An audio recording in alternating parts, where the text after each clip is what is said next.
All right, I'd like to call the regular Board of Education meeting in order on Monday, June 17th. Please rise for the pledge. Pledge allegiance to the flag of the United States of America and to the republic for which it stands, one nation, under God, indivisible, with liberty and justice for all.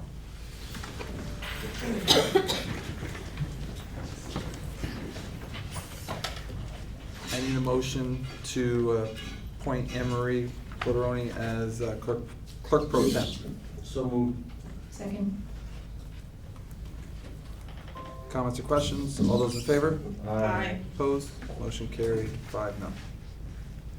All right, Anne Marie, you want to do roll call? Sure. Ms. Stadler? Here. Mr. Zhang? Here. Mr. Rutkowski? Excused. Ms. Flynn? Excused. Mr. Case Liao? Present. Ms. Betterbid? Here. Ms. Ewer? Excused. Mr. Wolf? Delayed. Mr. White? Here. All right, fire exits, Matt. Exits are in the back of the LGI.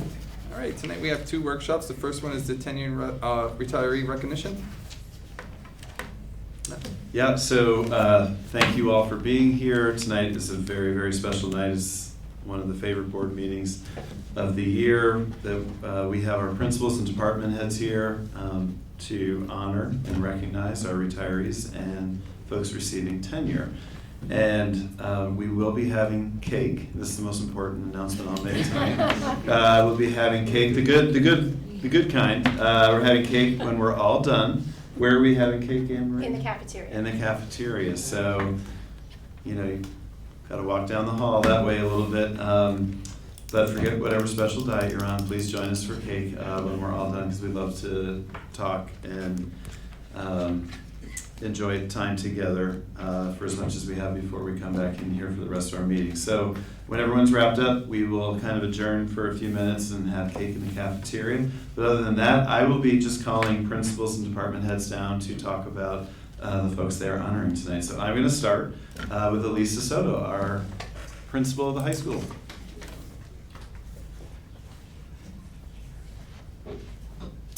Good evening, members of Board of Education, Dr. Landau. So I will be recommending 3 teachers for the high school. Unfortunately, 2 out of the 3 couldn't be with us tonight, but I did want to share just a few things about them. The first is Mrs. Vinton. So Mrs. Vinton is a special education teacher who teaches living environment, and she's been doing so for the last 4 years. She has worked with a very challenging group of students and has helped them make tremendous strides both in academics and in social situations. She is always one of the first teachers to recognize when a student is performing below standards and immediately takes action to remedy the situation.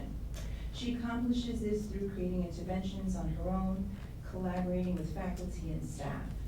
She has a get things done attitude. She's always calling parents when needed to discuss a variety of issues and speaking with teachers as well. She's very visible, a friendly and strong presence both in and out of the classroom, and students both respect her and care for her because she holds very high standards. I've been very fortunate to work with Ms. Vinton this past year. I have read her previous observations and reviewed her New York State Regents data in living environment. She has consistently demonstrated distinguished instructional practices. Most importantly, a number of her students have shared many wonderful things about her, but there is one in particular that I would like to read. So one student said, "Because she cares about me, loves me for who I am, and stays on top of me, because she wants me to do better and have the best life, and I love her for that. I never had a teacher that cared about me like she does. She is my second mother."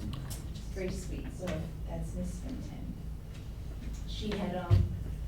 She manages a Girl Scout troop, and unfortunately she had to be with her daughter in the Girl Scout troop this evening.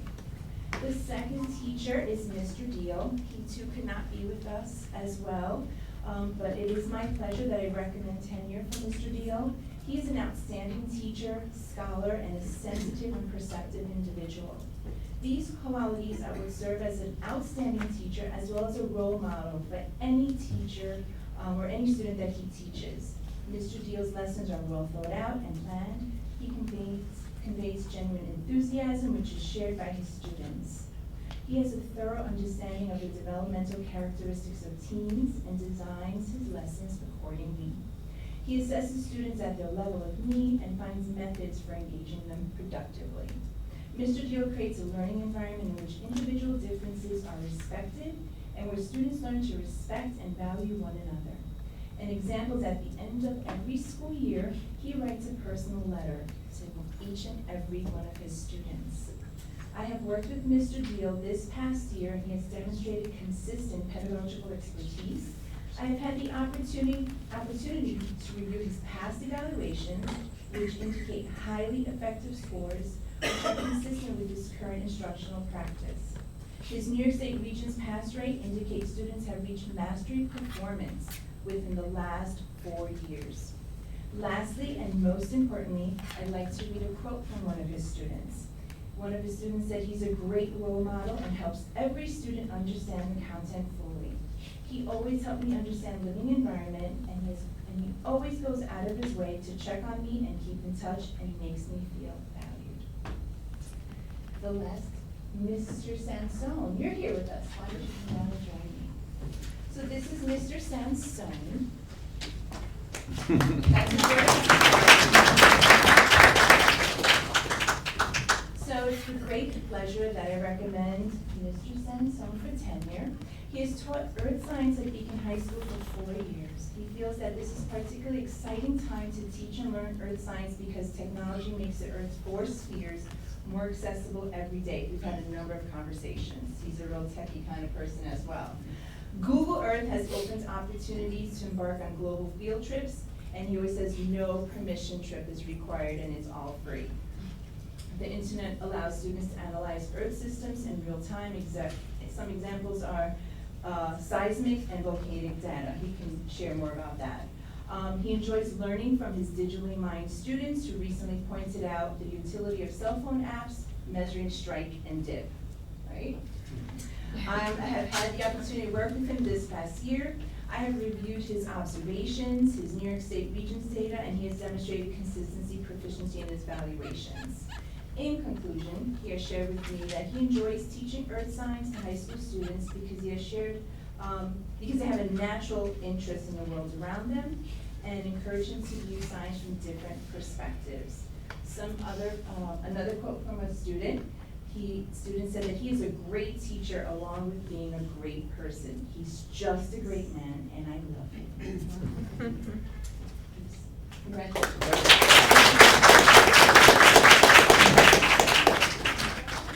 At this time, I would like to welcome Mrs. Burke. Come on down, Mrs. Burke.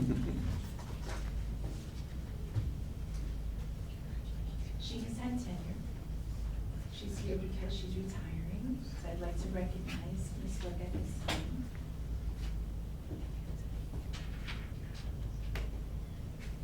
Don't cry. So, Ms. Burke, we are all here to bid you farewell. You are an exceptional teacher and a mentor who retired 24 years of service, 21 years at Beacon High School. It gives me great pleasure to say that we must recognize, respect, and appreciate all the valuable skills and knowledge that you've imparted onto your colleagues.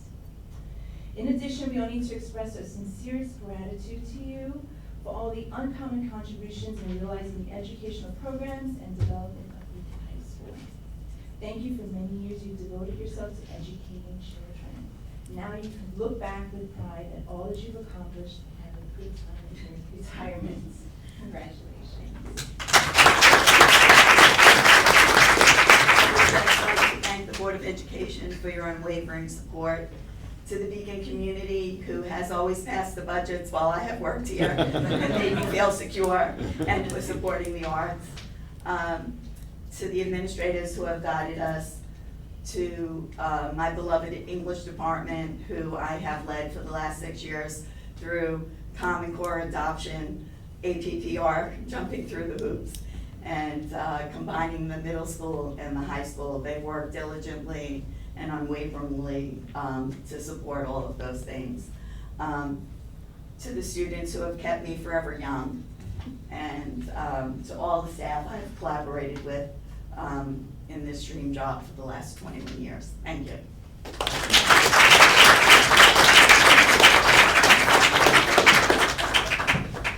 Brian Soltish, Principal Roundabout.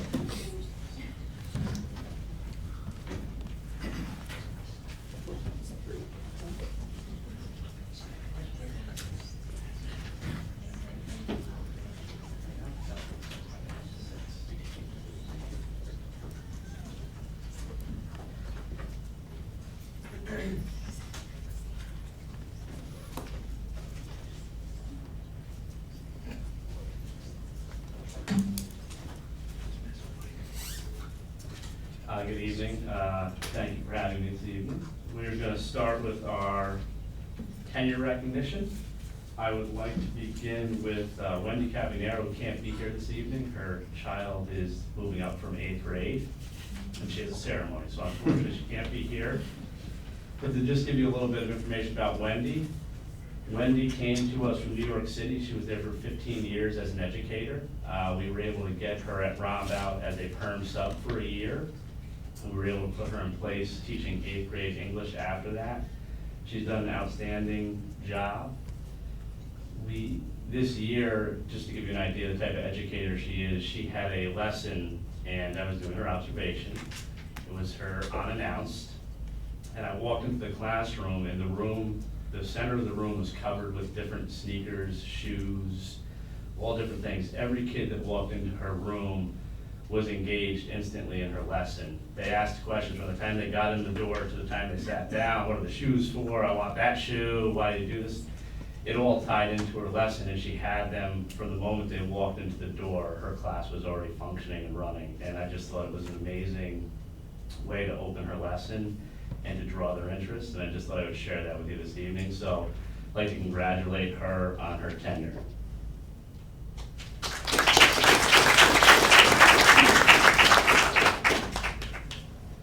Also unable to make it this evening is Allison DeLisi. We also stole Mrs. DeLisi from New York City. So Mrs. DeLisi was a 7-year teacher in New York City teaching art, and she currently teaches 6th and 7th grade art at Roundabout Middle School. She was an instant hit with our students, hit the ground running. We were fortunate to get her. She has done a few projects in our building. If you go into our kiosk area, she has created with the students out of like plastic water bottles, chandeliers that hang from the top that are all different colors. Just really an amazing project that they've done that really adds a lot to the building when you walk in. She also started the art club up at Roundabout Middle School last year, so she's been running that for the past 2 years. Well attended, students love it.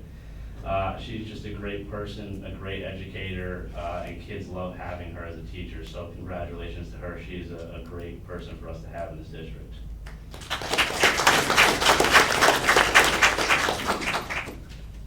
And we do have somebody here this evening with us, and that is Mr. Cunningham. So Mr. Cunningham spent 5.5 years in Watertown as an educator prior to coming to Beacon. So he's been with Roundabout now, and some of the things that Mr. Cunningham has done other than stay at work later than me probably every single day and arrive early. He has done the drama club for the last 3 years, putting on excellent productions. He has, starting last school year, done a talent show at the end of the school year. So we have a talent show for all of our students on Friday that he puts countless hours into getting the kids to audition and getting it set up. And we have judges and prizes, and it was really the nicest way to end the school year last year. And he's doing it again this year, and it's just a great tradition. He also does all county, all state, the Six Flags trip, fundraising, you name it, he does it. He teaches 6th grade chorus, 7th and 8th grade chorus, general music in 6th grade, general music in 7th grade. There's not much he's not doing for us in terms of our music department, both during the school day and after the school day. So thank you very much for all you do. Congratulations.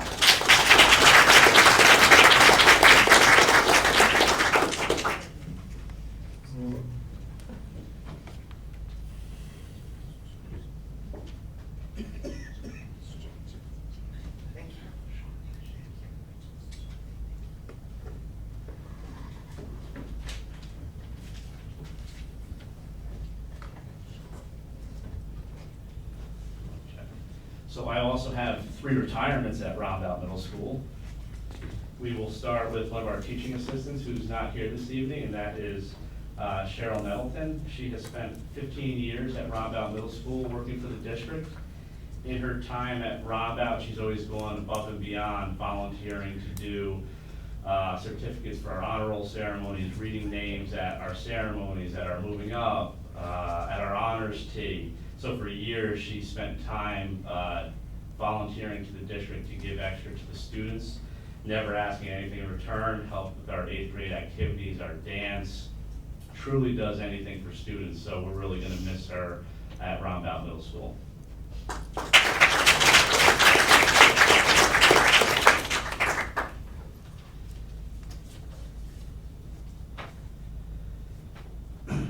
Mr. Trusello is a teacher at Rondout Middle School. He teaches 6th grade science.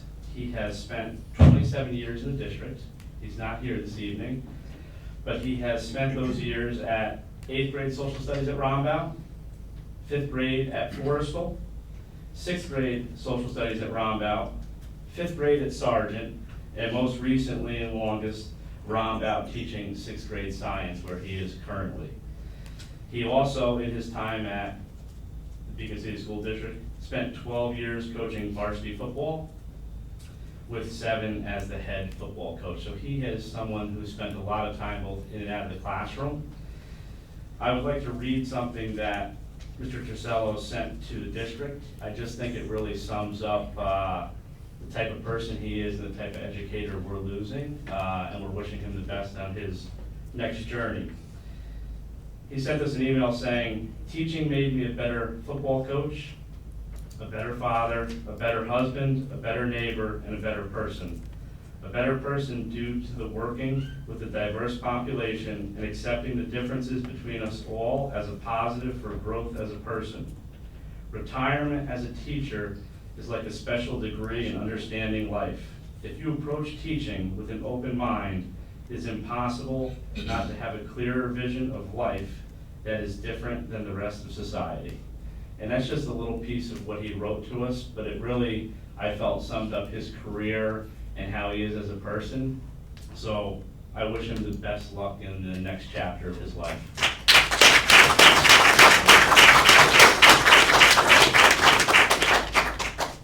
All right, Michelle, you can come down.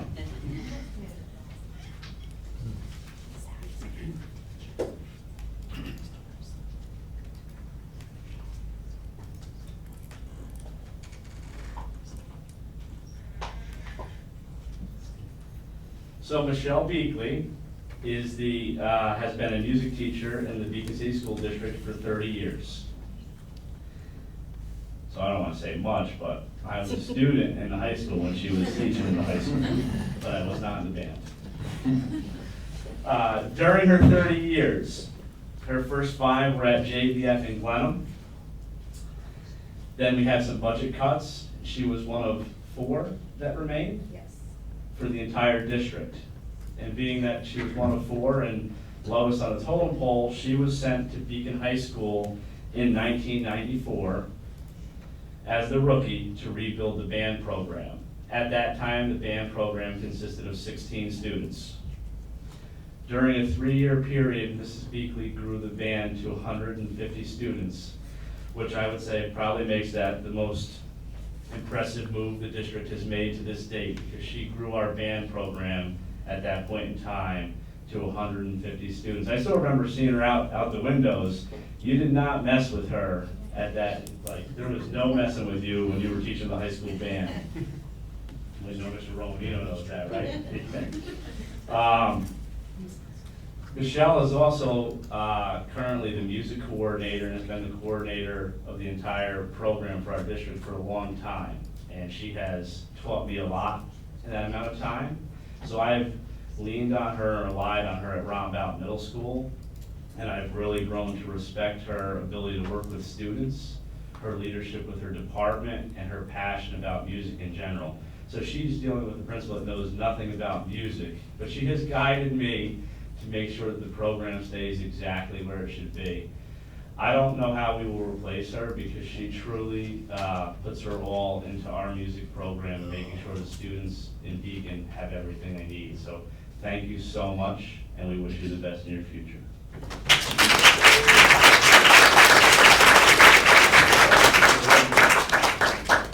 This is the second time in just about a month that Mr. Solters has spoken on my behalf, first at the spring concert and then this evening. So I would like to reciprocate. I stayed my entire career in Beacon because I had the wonderful opportunity to work with some terrific principals, and he's one of them.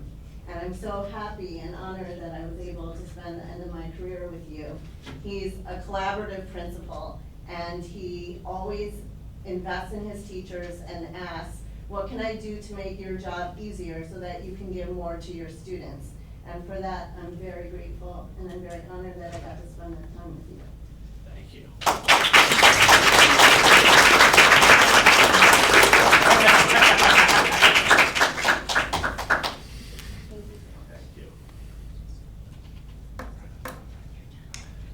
Next up is Brian Archer, Sergeant.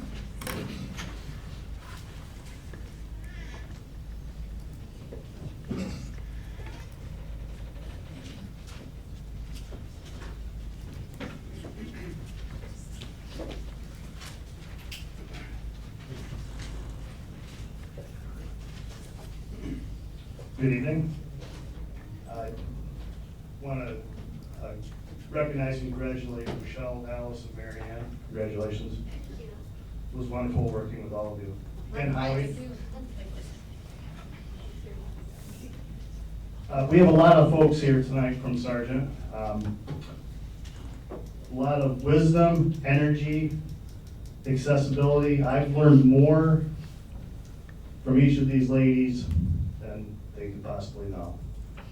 And I've enjoyed every minute working with you, collaborating. It's been wonderful. We'll start with Lynn Watson, who's not here tonight. She began teaching in Beacon in 1995, special ed teacher. She's respected, loved, and this year she had the opportunity to work with some new teachers who she guided and brought along really well. So congratulations, Lynn. If I did my math correctly, that would be 24 years. Lynn was with the district. Liz Roach.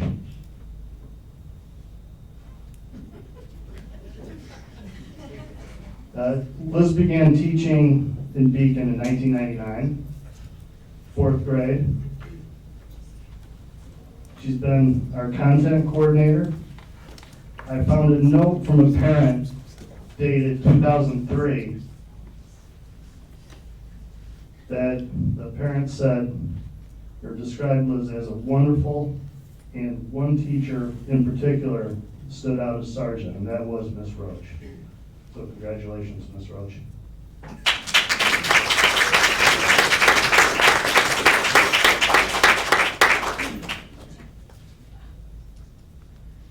Roberta Ty.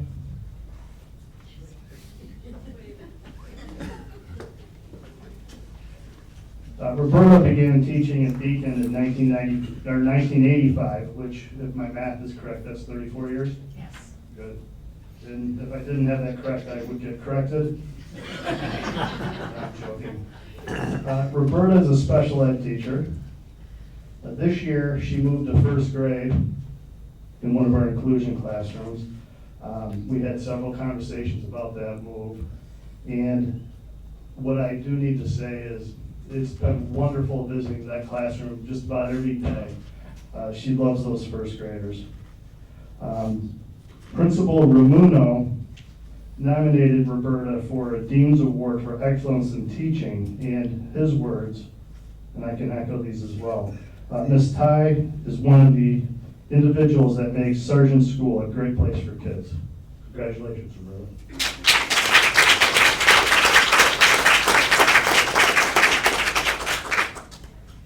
Colette Johnson is here. Colette has has been a TA in Beacon since 1996, and if my math is correct, that's 23 years. Colette has been an integral instructor with our reading program the past few years. And I found a note from a parent dated 2004 where the parent wrote, "I would like you to know how much I appreciate the talent and dedication of Miss Johnson." That is a nice note. So congratulations, Colette.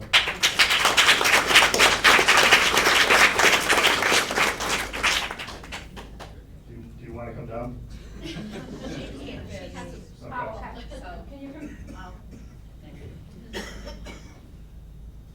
Philistine Oliver began working as a social worker in Beacon in 1989. Again, if my math is correct, that's 30 years. Philistine has worked at each level in Beacon. She's been a trusting and patient colleague for me and for all the staff at Sargent. She's constantly busy working with kids, and oftentimes I will just take kids into her office and said, "Here, you figure this out." And Philistine always does.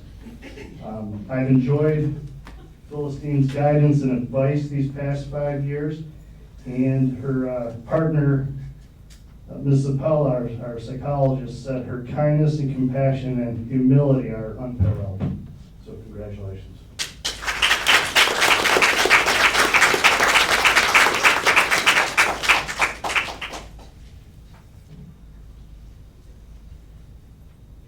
I'm not sure if I should recognize Marianne Cirillo, but she was a Sargent phys ed teacher for many years.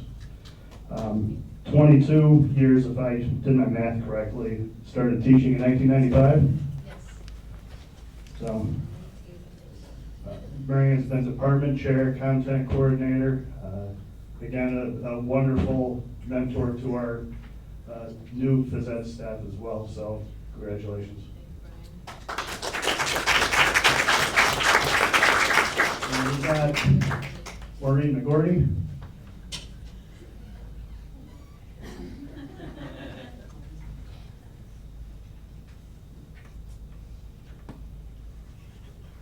Maureen began working as a typist in 2008, and then as a senior typist, then to administrative secretary these past 5 years. Maureen and I have been work partners since 2011. It's been a great partnership. Maureen has been the brains of the operation at Sargent. Dedicated, wonderful communicator,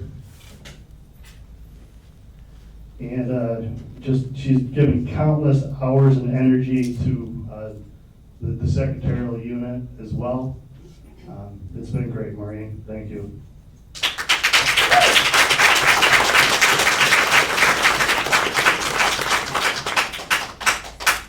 And I added up all the hours that these 6 professionals have given to Beacon. That's 164 total hours, or years. Thank you.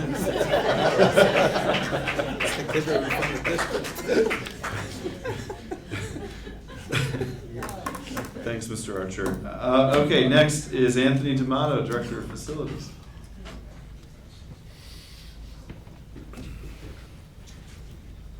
Good evening.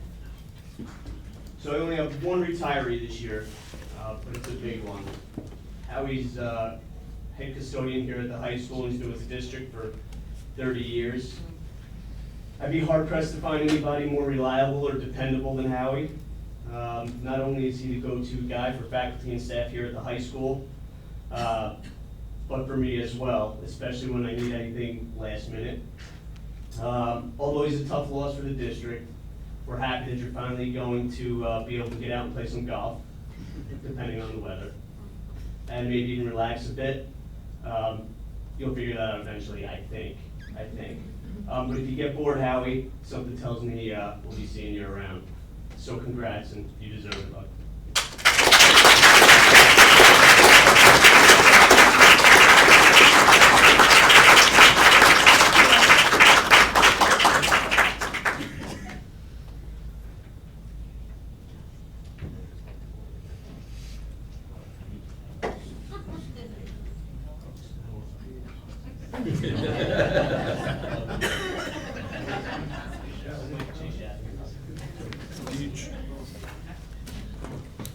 Our next presenter is Crystal Sessoms, Principal of Forrestal.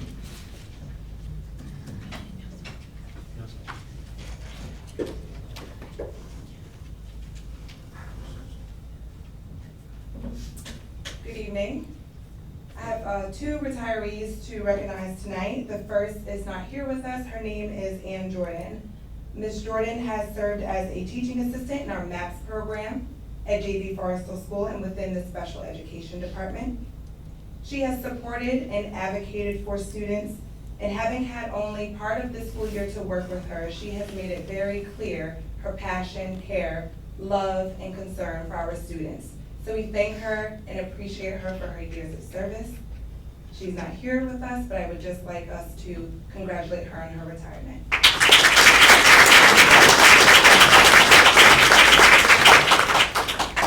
And next, Marianne Cirillo, if you can join me, and I'm gonna ask also for Mrs. Giametta, our phys ed athletic director, to join us as well.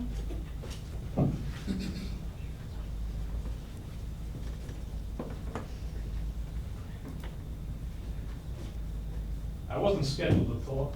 No, but I really wanted to sneak my way on here, because you have a lot of accomplishments that you were able to do over the years, like Mr. Archer said, the 22 years, and I thought everybody should know about it. So not only have you been the phys ed coordinator here in Beacon for the last 7 years, but what the thing that I think separates you from most was the passion that you have for physical education. More so serving as the Southeast Zone PE coordinator for the last 3 years, serving on the board of directors for the New York State Association of Health, Physical Education, Recreation, and Dance for 3 years, and most recently serving on the New York State Education Department Standards Committee for Physical Education, revising the new standards. And probably one of the base accomplishments, something that I think all of our teachers are striving for, or to strive for, is being the 2008 PE Teacher of the Year, which is an extremely prestigious honor to achieve in New York State, and it's definitely something that I wanted when I was a teacher, and I know everybody knows about it, but just these accomplishments that you were able to make, and everything that you've been able to do, and the one quality I can say about you, Marianne, is from the day that I started in this position, and even as an assistant principal, your passion and drive for physical education and working with kids has been second to none, and most you care about where the program is, you care about what kids are doing, how they learn, and a lot of new initiatives, and you don't typically see that when people are kind of on the last years of their time, and it means a lot to me, and I just thought it was really special, and that's why I wanted to sneak up and just throw in my congratulations real quick.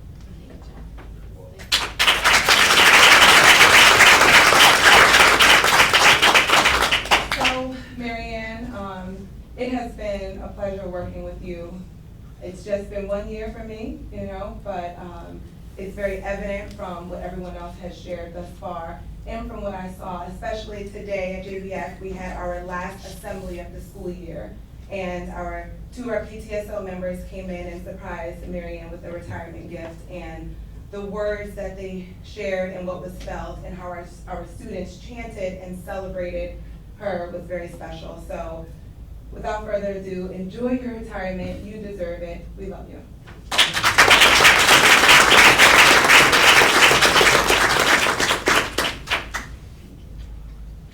Say a couple of things. So I want to say thank you to the board and to the school district for these actually 23 years of service.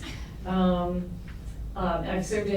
worked in several buildings, worked with athletes as well as the students in class, and met a lot of great people and parents along the way. So I see that the Zoffs are here.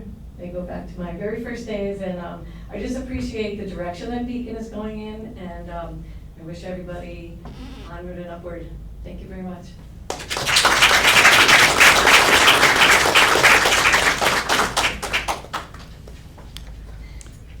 Cassandra Orser, Principal at Glenn.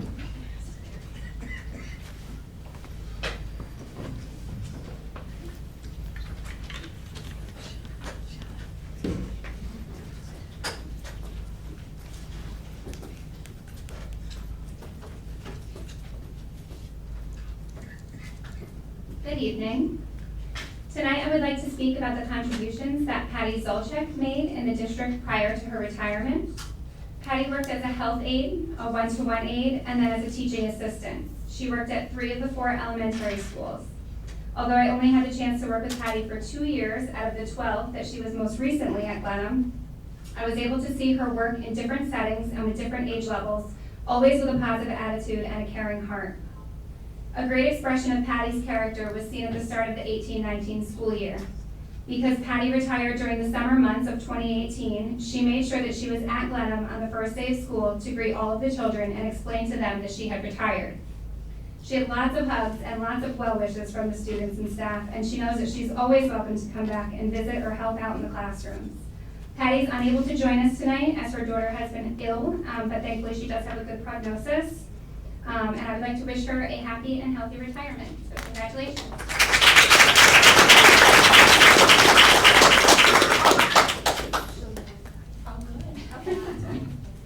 Ron Mackey, Director of Transportation.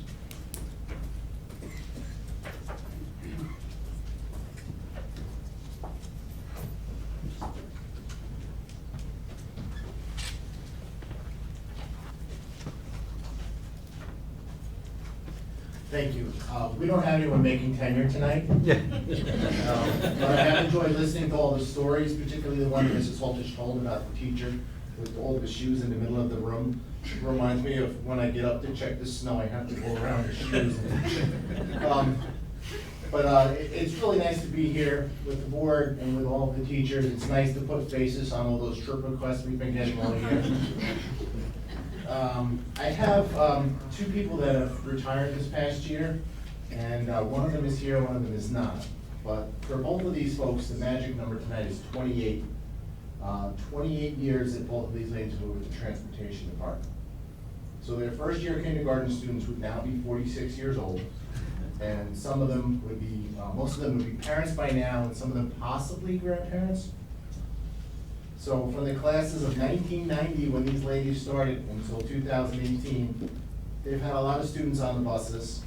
And if you consider that it takes 13 years to go from kindergarten to graduation, that's over 2 full generations that they've helped to get back and forth to school. So I have one person who's not here tonight, that's Patricia Engels. Patty Ingles, I'm sorry, I always pronounce it wrong. Patty was hired in the summer of 1990. She had 2 young children at the time, and it was a good fit for her to come into the district and work as a bus driver. She recently retired in October. She has always had a good relationship with the children on her bus. I used to tell her, if you have issues on the bus, document it, write the students up. And she's like, oh no, I'll just deal with it. They're such good kids. I don't want to get them into trouble. But she was always caring about her kids, and I think that's shared back. She had a lot of miles, a lot of smiles with the kids. Years before retiring, Patty would always come to the office early. She'd come in around 5 a.m. after dropping her husband off at work. And that was a little bit earlier than she needed to be there, but she would start helping the phones, which do start ringing in our office around 5 o'clock in the morning. So she got a good idea for what we do in the office as well. But as the new school year was getting underway, Patty decided it was time for her to retire and spend more time with her family, and particularly her newest grandson. My other retiree this evening is Rosie Robinson. I'm going to ask Rosie to come on down.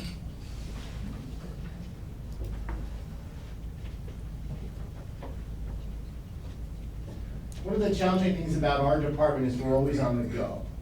I hear people talk about spending time with the people in their building. My people come in, and then they go out, and then they come back, and then they go home, and they come back. So we're always on the go. So it's really important that I trust these folks to be able to work independently, because they're out there on their own and facing all different kinds of challenges. So Rosie is originally from Cold Spring. She moved to Beacon when she was 10 years old. I interviewed the driver that's worked with her for the last 15 years today. And when she got here and I told her that, she said, oh boy. But she started as a bus monitor in February of 1990. Most of her time has been with Beacon. She graduated from Beacon High School.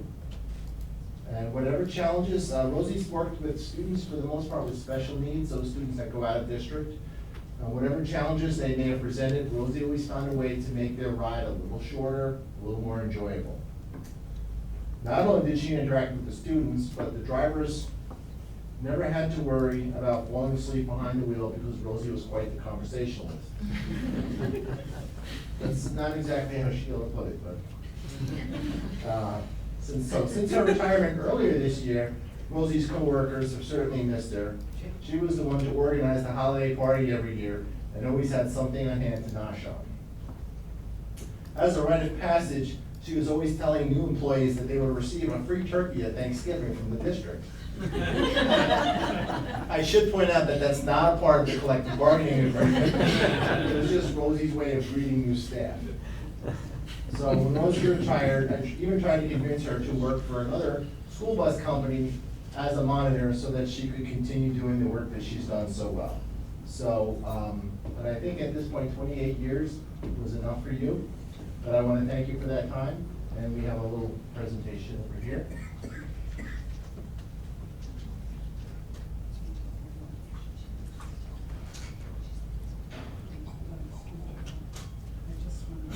I want to thank the board and the school district very much. I enjoy children very much, and I love the work I did, and I love to work with the special needs children. Some days were very hard. These children really need a lot of understanding and love, and I hope the district continues to see to the children and they get that. Thank you very much.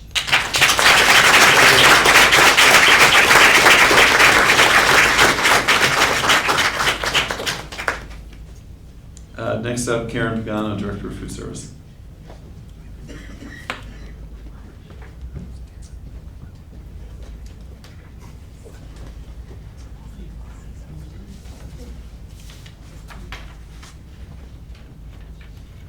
Good evening, board. You all hear me? Works out, works in the kitchen. I have 3 associates who retired this year. Unfortunately, none of the 3 were able to make it this evening, so I'm here in their honor. The food service department celebrates the retirement of 3 long-standing kitchen associates. Maureen McBride, hired in October of 1999 as a substitute food service worker. She has worked continuously since that date, including 20 years of service. She's worked in several elementary schools as both a food service helper and sub-cook, and she leaves us from the Sargent building. Marilyn Plummer also was a sergeant associate for the last 23 years. She began in the district in April of 1995, spending all those 23 years in school cafeterias, but primarily as a cook. Marilyn was a fantastic cook. She would also bring in scratch-made desserts for her staff on Fridays, so I made sure I visited her every Friday. And she prepared countless senior luncheons for our community and was really known for those beautiful luncheons for the Thanksgiving meal for our seniors in the community. Jean Stanlowich began her employment in the district in September of 1977. Yes, you have that right. She worked in the district for over 40 years, primarily as a cashier. This represents over 20 generations of students, including our board president, that she met in grade school. Jean spoke to me this week about when she started working in the district as a cashier. She was very funny because she was very resistant to change when it came to technology. But she said she was really thrilled when she got a metal box to put the cash in, and when we started giving her cash registers, she was not happy. She worked for at least 8 different food service directors and countless principals in all but 2 of our schools. All 3 associates are Beacon residents. They've been together 83 years of service to Beacon School District Food Service Department. They have touched the lives of so many of our students on a daily basis, and we wish them well. Thank you.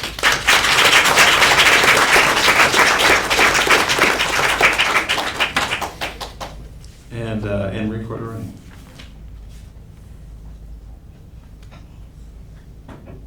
I'd like to recognize 2 clerical people. The first is Sandy Martell. Sandy was not able to be with us tonight, but I'd like to speak on her behalf. Sandy Martell has been working in our business office for over 35 years. In December, she retired from her full-time position, and we were happy to say that she agreed to stay on with us part-time. In her role as school district treasurer, she has the important job of making sure all the district's accounts are correct and in balance. She has a wealth of knowledge of the district, which is a huge asset to all of us that work with her. Sandy and her husband Ted are having so much fun in retirement that they decided to move down to South Carolina full-time. We are so happy for Sandy, but we'll definitely miss her. We'd like to thank Sandy for all her service to the Beacon City School District.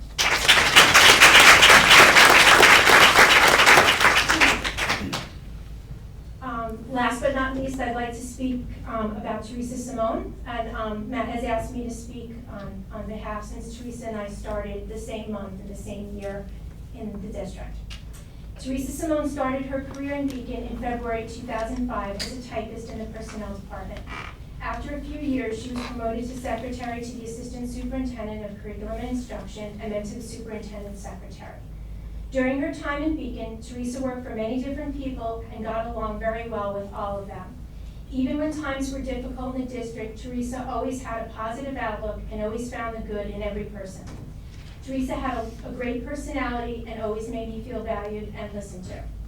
All of the staff here enjoyed her outside projects like her jewelry making and her rock painting, and most of us can say that we own one of her great pieces of art.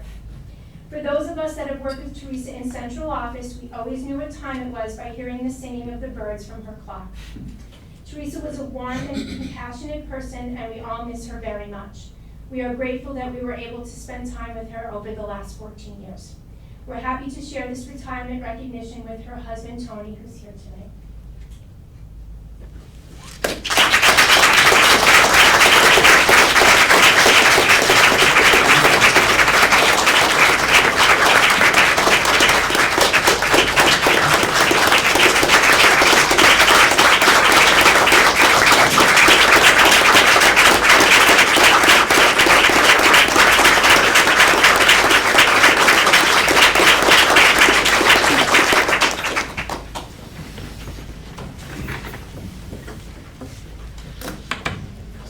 Thank you. Yeah.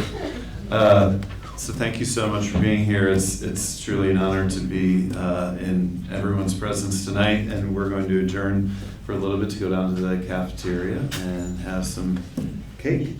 So join us down in the cafeteria that way. All right, so we asked our attorney to come so we can have a discussion about the memorandum of understanding with Dutchess County. So Dan, you can go to the podium, or you could go to the other podium, wherever you feel more comfortable. Both of them are mic'd up. Might be easy. Want to go there? I don't know. I'll go there. Maybe. Or no, maybe it makes more sense there. What do you think? Where are you comfortable? What? I prefer that. Oh, okay, I'm here. All right. So where would you like to begin? So at our last board meeting, we were having some discussion, and I know that there were certain questions about the memorandum of understanding that was shared with us from the county. And so I just want to open the table up to the board members to ask questions. Okay.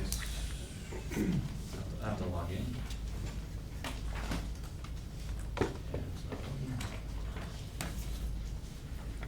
Sorry, which section of the agenda is? Workshop? What's in workshop?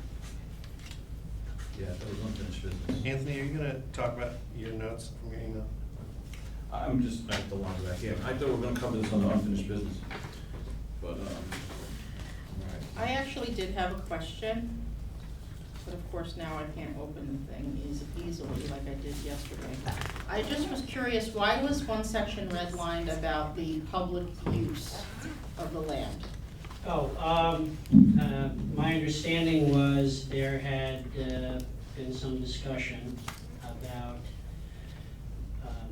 at least eliminating or from the last meeting about taking out that and take out that section of the MOU, because, I mean, when I drafted the MOU, I had been under the impression that the board was interested in ensuring that the county, if they did, if they sold the property to the county, that it would be forever a public use. And to do that, I think as I had mentioned previously, the board has two ways they can sell real property. They could sell at an arm's length transaction for the highest and best price under section 402 of the education law. Or they have the authority under section 405 to convey the property with or without consideration to another municipal corporation, provided that the property is restricted for a public purpose in perpetuity.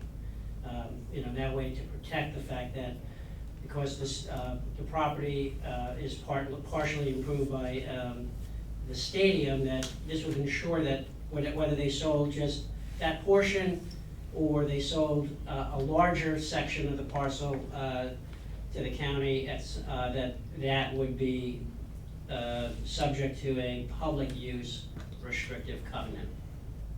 And so I just simply, so that's how I originally drafted it, because I was under the impression that's what the board was interested in. My understanding after the last board meeting is that there were some members of the board who had wanted that taken out. At least they didn't want to make a decision necessarily at this time. So I just simply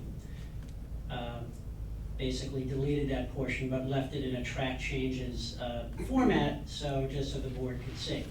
And it's really up to the board how they, what they want to do, but I had originally drafted thinking that you had, as a board, and both would be subject to voter approval, whether they proceeded under section 402 or 405, but that you had wanted to ensure that if you did sell this property to the county, that it would be limited to, it would be for a public purpose, and that's it. And Alyssa, Okay. at I wasn't the here at the last board last meeting, meeting. Anthony said, isn't this putting the cart in front of the horse, basically saying, we're just looking at the appraisal, why are we talking about the sale of it and so forth right now? Right. So, Dan was under the impression, based on previous conversations, that this is something that board wanted. So when we were setting the agenda, I asked Dan to remove that piece. No one submitted questions that I could have him answer prior to and come to the meeting with before, but I did know that piece was something that was discussed, and it was like, and after speaking to Dan, it was like, yeah, we can add this in after we get it appraised. Okay. So the hard part of this whole operation is that we're trying to get an appraiser, right? But yet, so we can make some decisions, but yet we're having a hard time getting it appraised as to how the wording is. Right. So I think once we figure out, hey, let's get an appraiser, then we can get some hard numbers as to how to proceed. Okay. Is there any complication from removing that section? Does that put us in any other kind of bind, or? Well, I think the question is in terms, what we don't know is how an appraiser is gonna appraise this property at the highest use versus what it is for a public purpose. I can't tell you, I'm not an expert. That's why we're going through this process. I just thought, if it was that important consideration for the board to restrict it, maybe we should say this up front in the memorandum of understanding so that there's no,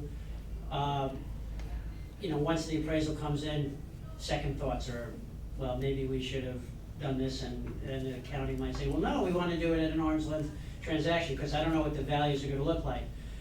So I thought at least it's cleaner if the board goes in one direction, but it's a board decision. I mean, you're the fiduciaries for the community. You have to decide whether or not you want to sell it for the highest value, or whether you may take something less, knowing that this property will always be subject for a public purpose. And there'll be no risk that later on the county might have a change of heart and decide, well, now we want to sell the property and redevelop it. We could say, well, no, if it's subject to the restrictive covenant, then it would revert back to us. So. Right. I think and just to say, to the board, I guess, I agree with Anthony's concern brought up in the last meeting. Just that's very difficult to make a decision. I don't think we did settle on a decision as a board. We expressed some interest in the idea of keeping the property for public use, but it's difficult to make that decision without having the appraisal first. So I think it's And I good could to look, take I could that. certainly Yeah. share that with the county attorney. If the board wants to just, leave it out and ensure as much flexibility as possible, and if they have not come to a consensus at this point, that's your decision. I agree with Mr.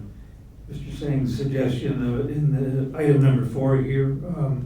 the sale of the stadium property, which may or may not be, together with the approximately 21.5 acres of contiguous vacant land to the north and east stadium. I think that's a good way to settle that issue. As you know, there's concern here, certainly on my part, and I believe on others, that we are not yet ready to consider that property that is north of the stadium, the wooded acreage that is sitting there vacant, to be access. And I'd like to know clearly what the values are both ways. We might decide at some point that we want to declare it excess and sell it, and it might not be the county.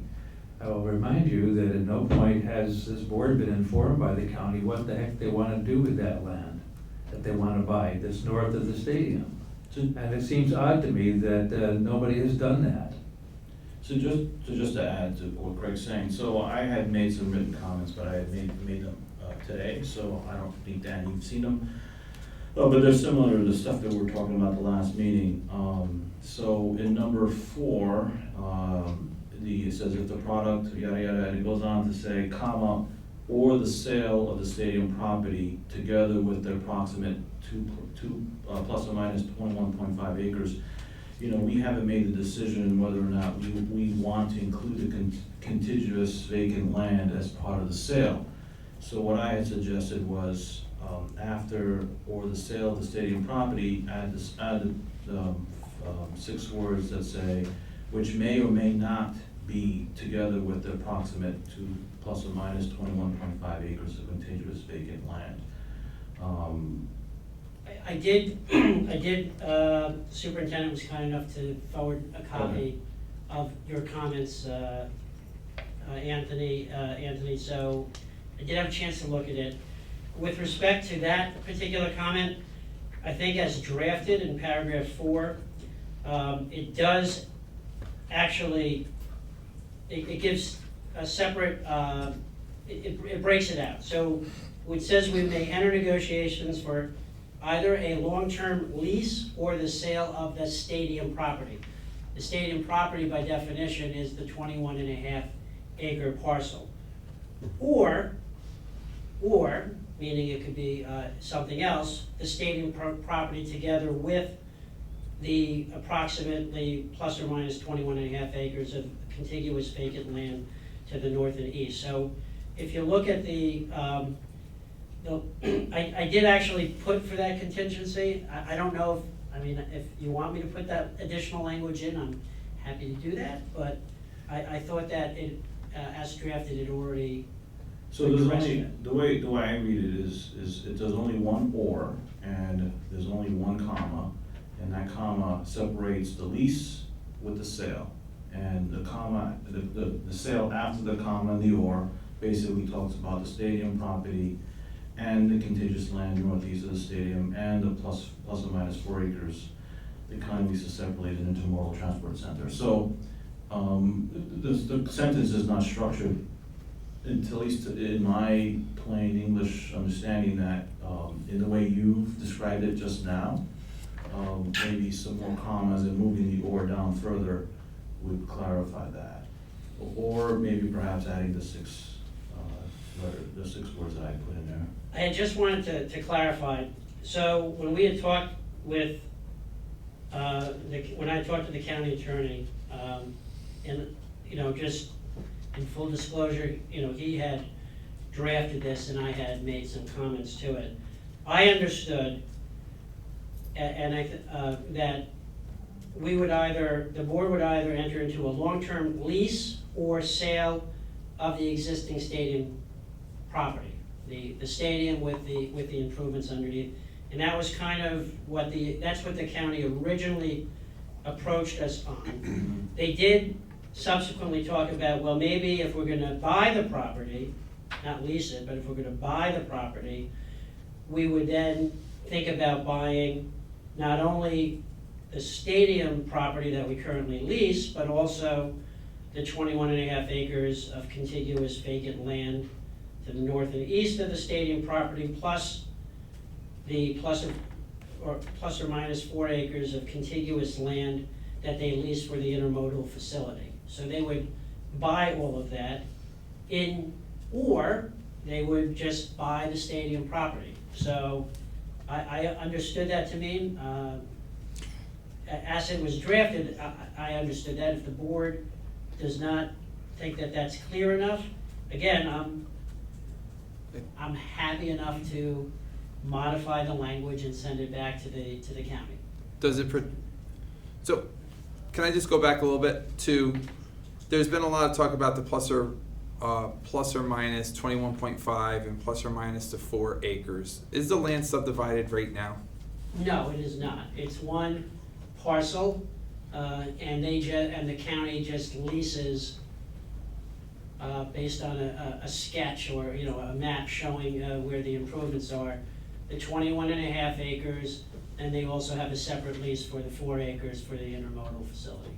So The rest you own. But if you look on a tax map, it is one single parcel owned by the Beacon City School District. So in your experiences, when land is appraised, would they, like, if they were to appraise it separately, like it's talking about the plus or minus 21.5, the plus or minus to 4, and the land that's on the stadium, would the appraiser request that it be subdivided first? Not necessarily. What they may just simply do is appraise the entire property, and then they'll come up with values, understanding what the current uses are, and then they might just simply prorate the amount. They can do that. And I think that's where I'd like to have a bit more of a specific language in terms of how we appraise each of those sections. Because if we were to break out the 21.5 acres and say that we're not going to sell that, we have either use for it for ourselves, or we want to sell it for maybe sometime in the future. My experience and my understanding, and I'm not an appraiser, so I'm not going to claim expertise, but it's that if you are buying more acres, the per acre price is lower, right? So to get an appraisal for the whole property, and then, which would actually give a lower per acre price, and then to start multiplying the amount of acres they're buying by that, is actually not giving a true market value. Again, I will, as a board, you could just simply decide at any time, right now, you could say, we're not interested, we want to keep the vacant land, all we're interested in is just a lease or a sale of the stadium property, and you have the right to do that. So I just want to make sure that in the MOU, or in the call for proposals, that we have, that we get an appraisal for just the 21.5 acres as if it was its own property.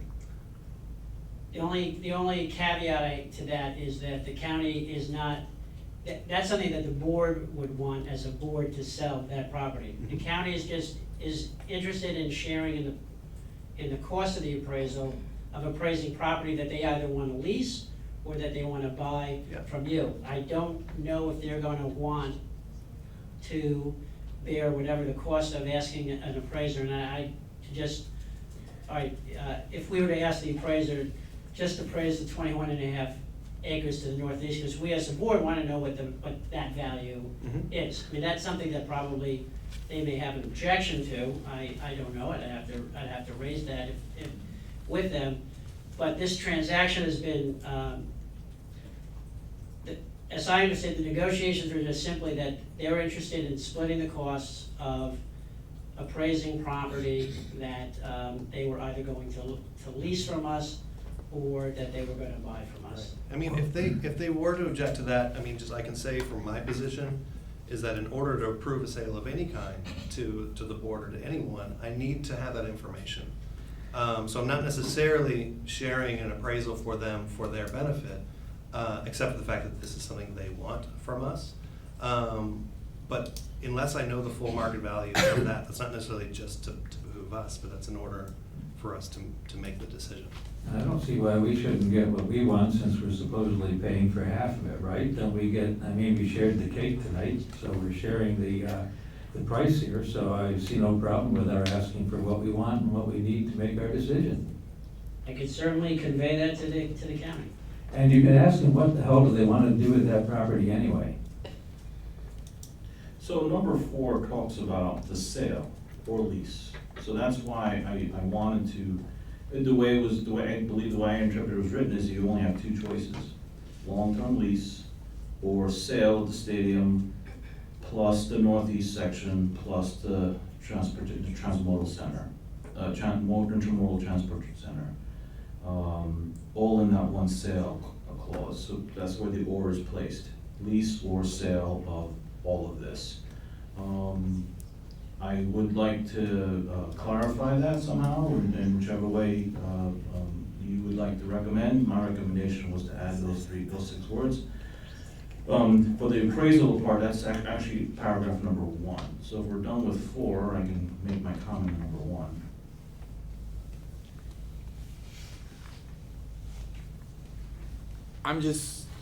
You write MOUs all the time, Dan? Yeah, I've written a few. Do you have an understanding of what the board is looking for?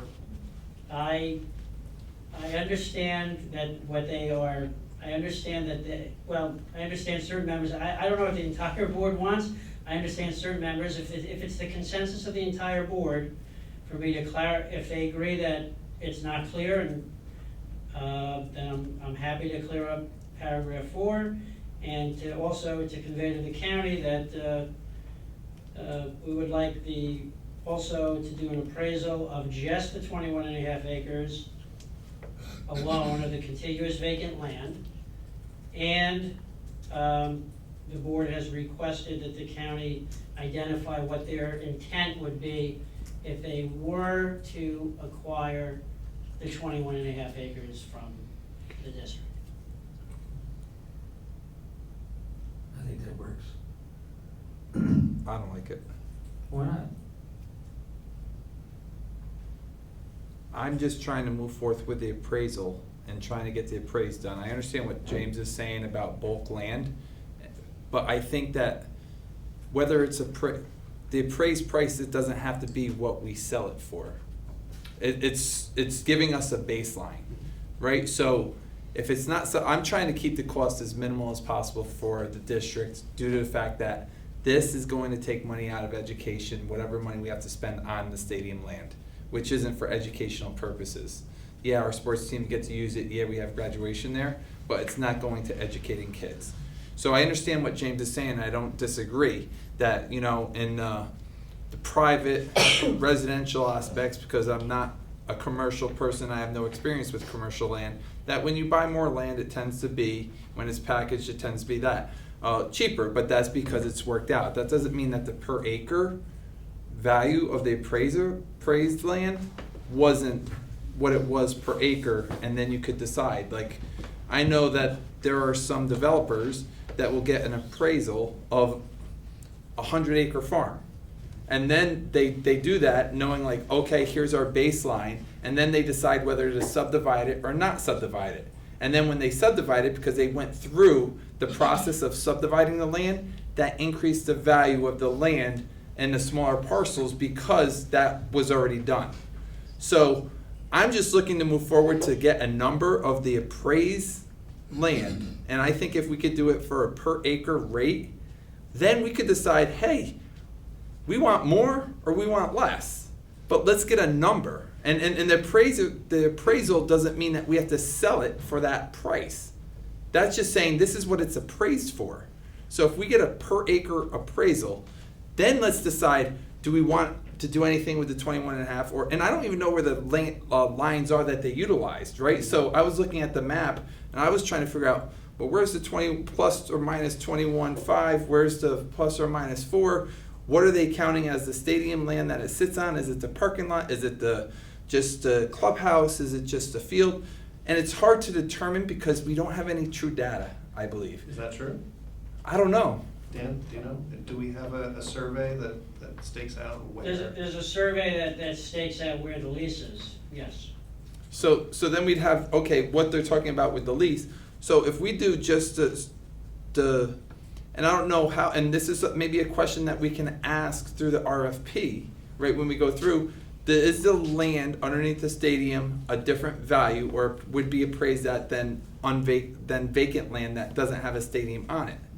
Because what we're only looking at, hey, we really gotta do something with the land that the stadium's on, right? Because we have a stadium, if we end up with it, that's gonna take a lot of money out of kids' education if they determine not to go with a lease or to buy the land. So then we're gonna have a stadium that, what do we do with that? We're gonna have to do something with it. So I don't think that that's an asset. I think that, hey, let's come up with some type of appraisal for that piece, right? So they can move forward with what they need to do.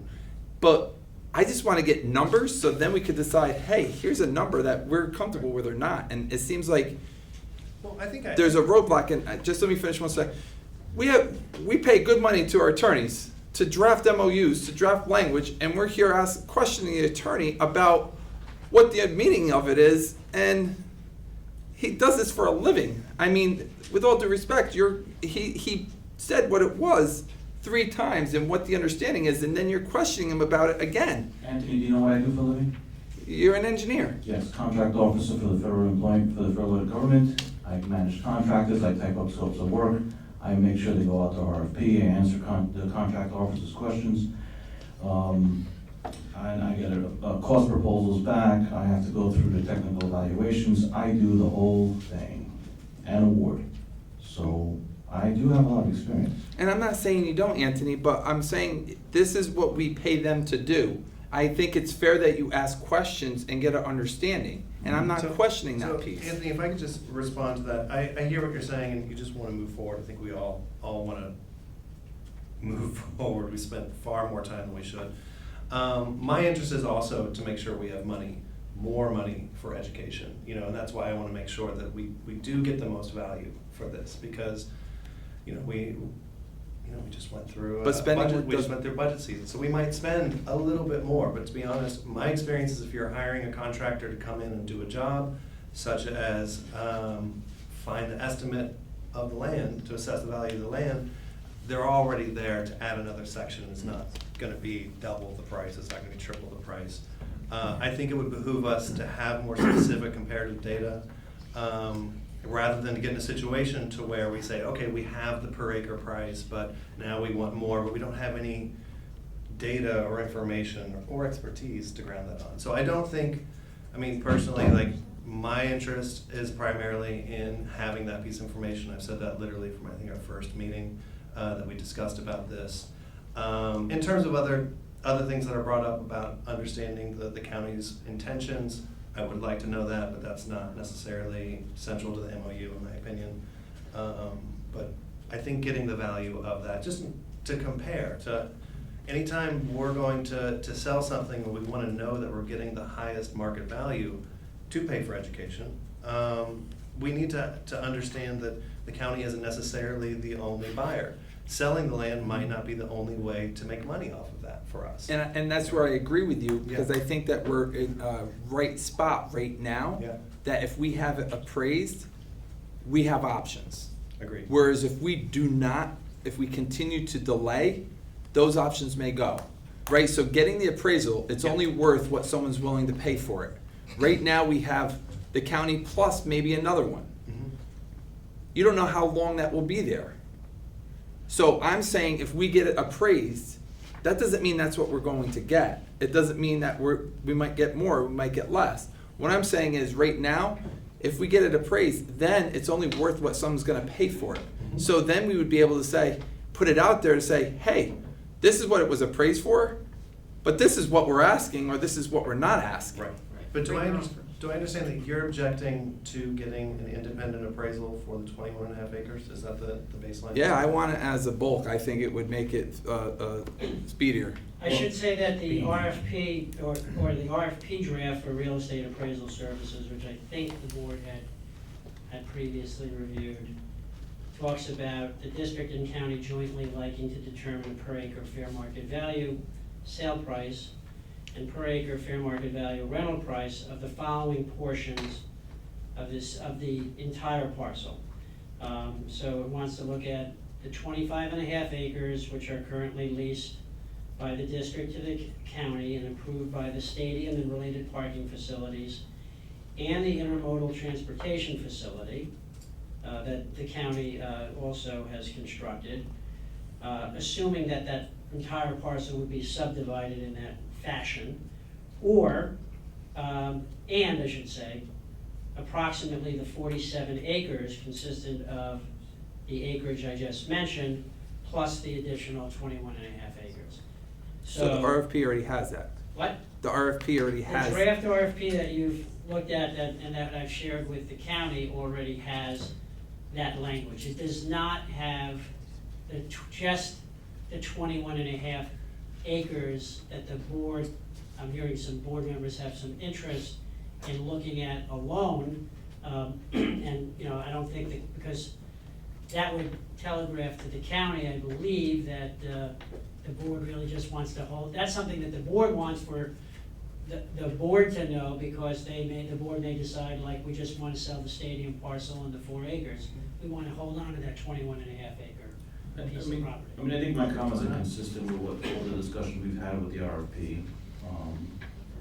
You know, I think that there are multiple options that we haven't discussed yet. We just need the numbers, we need the values, like you said, and the only way to go move forward with that, I mean, we may even decide that the stadium is worth selling it to the county at discounted price of the highest market value for public use, and then the rest of Northeast property, we sell at the highest market value. I don't know, there could be many iterations of the decision. What I'm saying is number 4, condition number 4, the way I interpret it, only has 2 options. So that's why I added those 6 words. Number 1 is talks about the appraisal itself, and there's an or there. So, and I think it should be an and. That'd be more consistent with the RFP. That we're looking for a lease, or price for the lease, which by law we're obligated to get a market value for that. And as an alternative, the value of sale. So my suggestion was to change from or to and for number 1. And number 4 is to capture the variety of different options that may happen once we get the appraisal. Because what it says is if we find the appraisal acceptable, there's 2 choices left in the MOU. And that's the way I read it. I'm confused by that, because to me it's saying that we'll either enter in negotiations for a lease of the stadium property, or the sale of the stadium property, or the sale of the stadium property and the extra acreage. Yeah, there's a second or missing.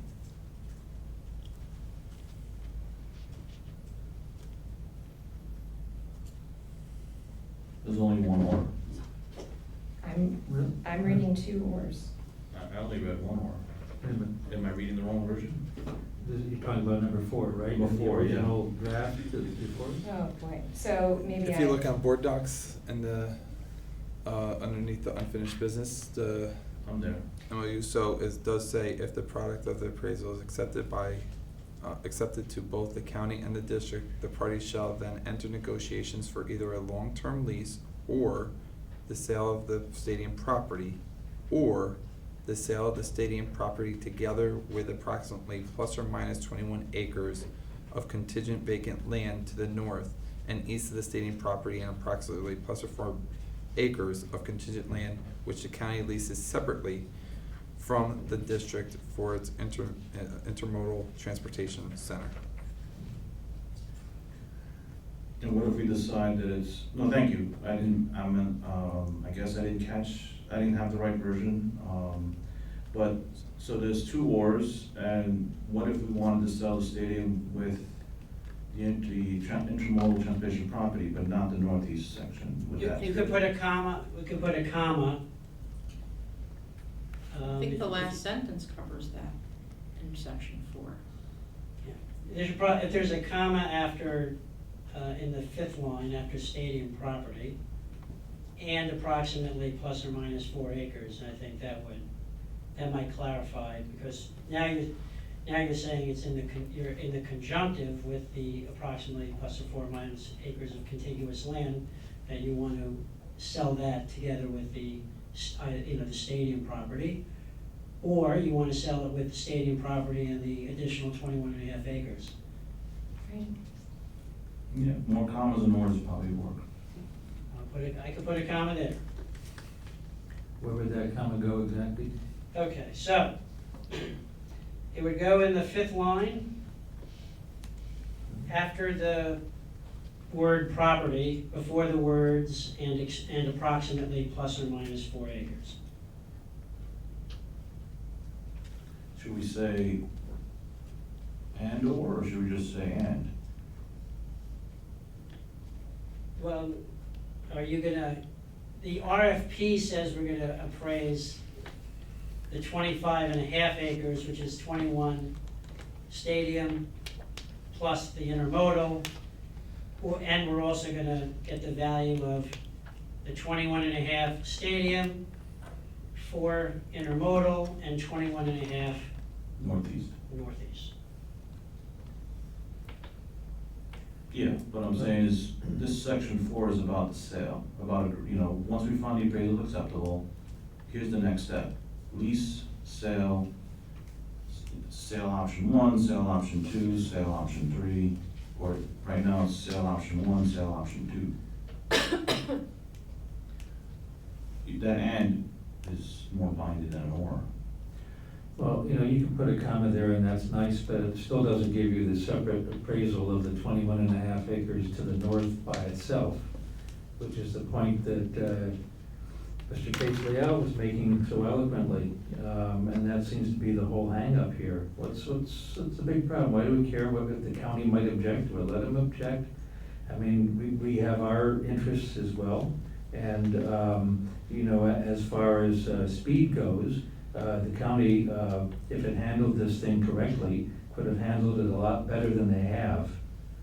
You may remember that the legislature shot down the administration the first time they came up looking for money because the county administration didn't explain to the legislature adequately what they planned to do with the stadium and how they plan to spend the money. Looks like we're going down the same path again. Now, my other concern is, what about a future sale of the north 21 acres? What happens if we come to a year when we'd like to have an asset that we could liquidate?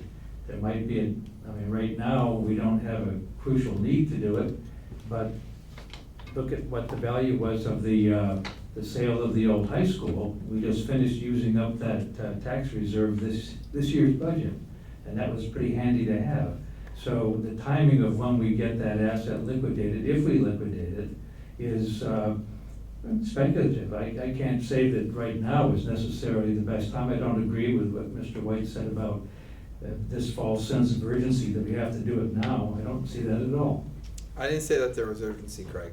I said that I feel like we're delaying the process, and if we have it appraised, and I don't care if we just do the land of the stadium. That's all I really care about is the land underneath the stadium. I don't want to be stuck with a stadium as a school district. So if we could agree just the land of the stadium, hey, I'm fine with that. I just don't want to have a stadium sitting on our land that's going to be vacant, and then we have to determine what we're going to do with it, or either upkeep it and or demolish it or whatever to go there. So I just want to make sure that we are doing what's in the best interest of the district, because we're an educational facility, we're an educational group, and not a county group or the city group.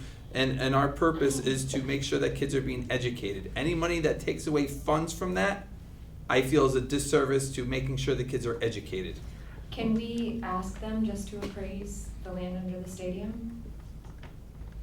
Yes, you can do that. Do you think You could say to if it's the board's pleasure that at this point, we don't wanna touch the 21.5 acres property, I could communicate that to the county and say, look, all we're interested in pursuing at this point is either a lease, long-term lease, or sale of the stadium parcel, you know, maybe the intermodal facility as well, and that's all we want to appraise, nothing else.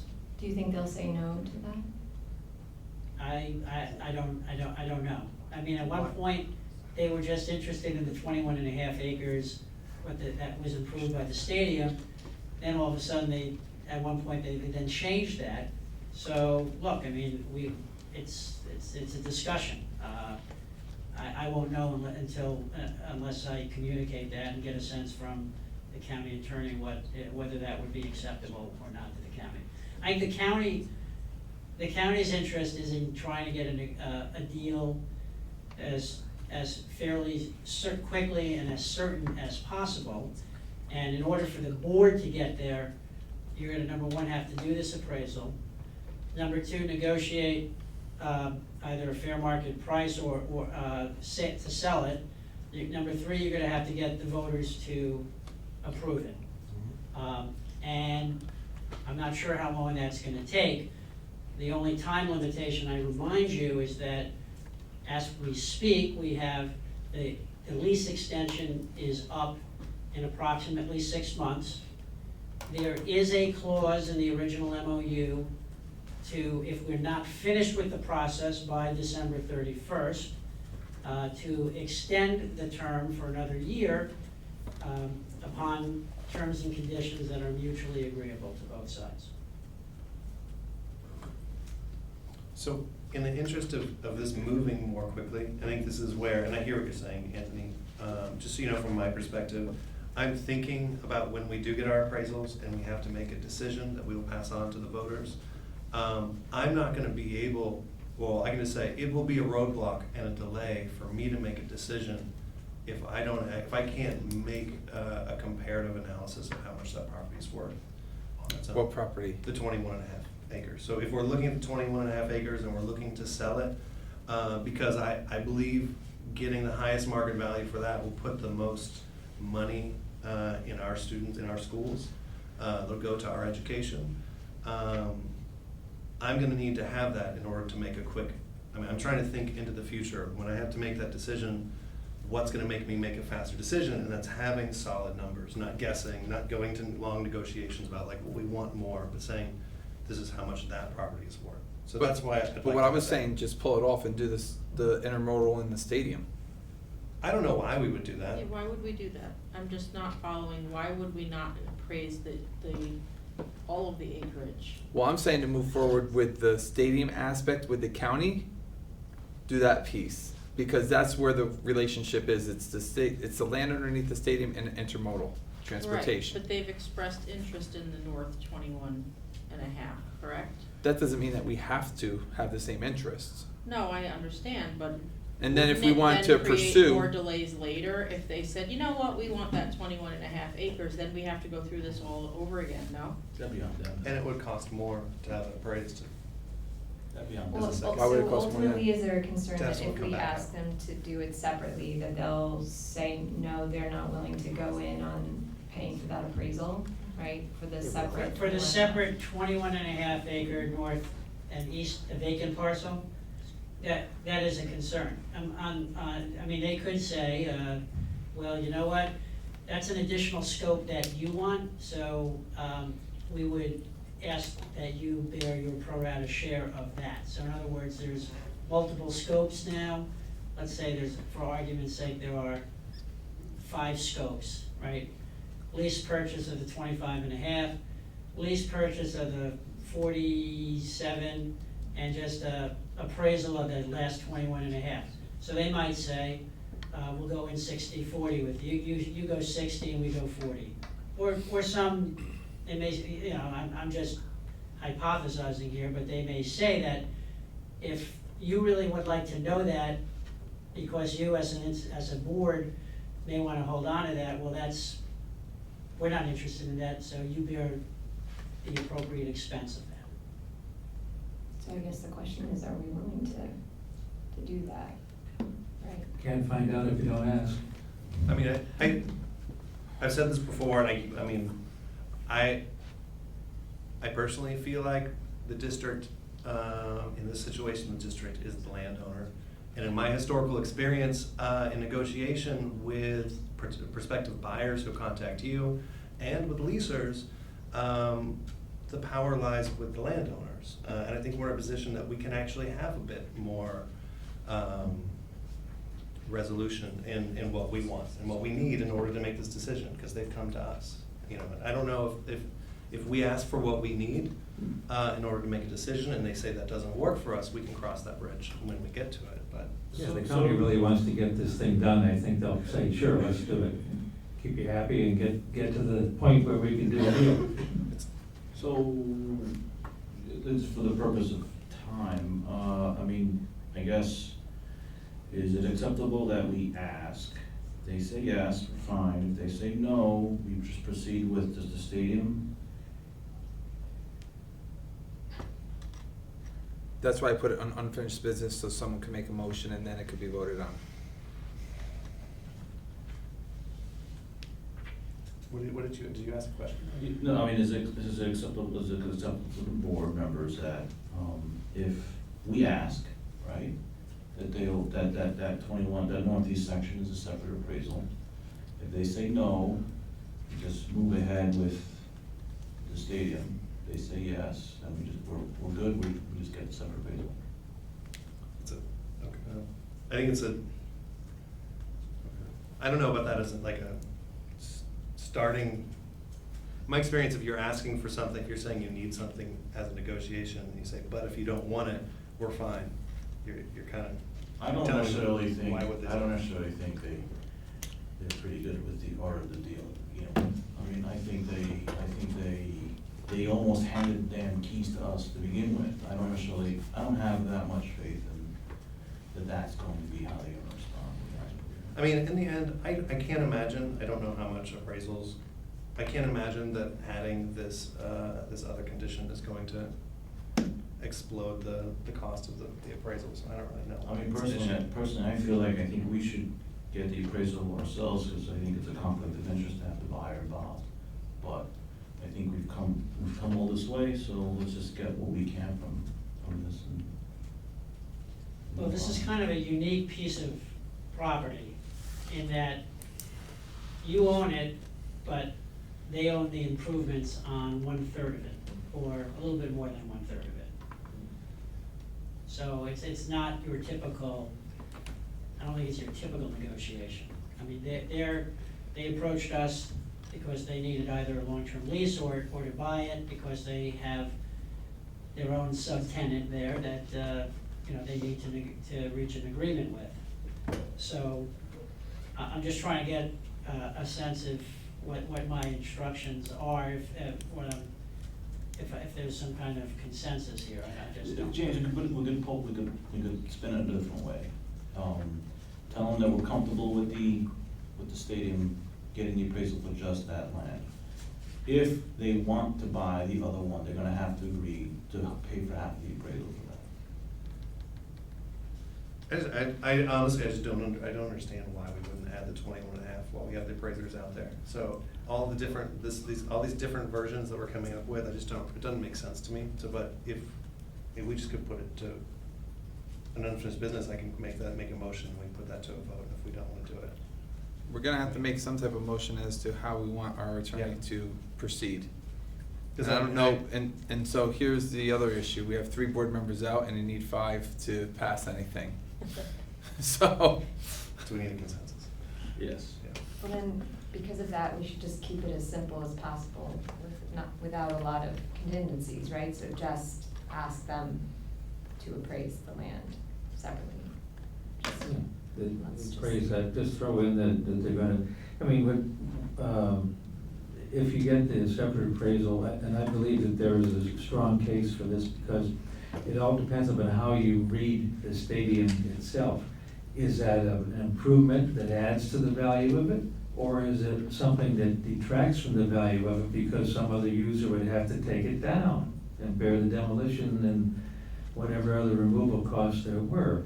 So, I mean, this is a fun one for an appraiser to look at because there's gonna be a number of different scenarios, and I think they would probably address it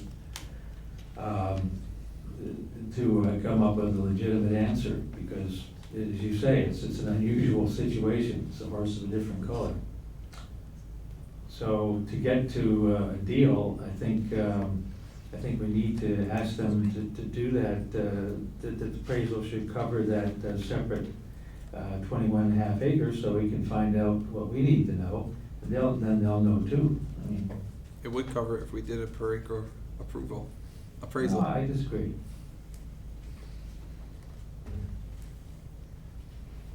I have more comments.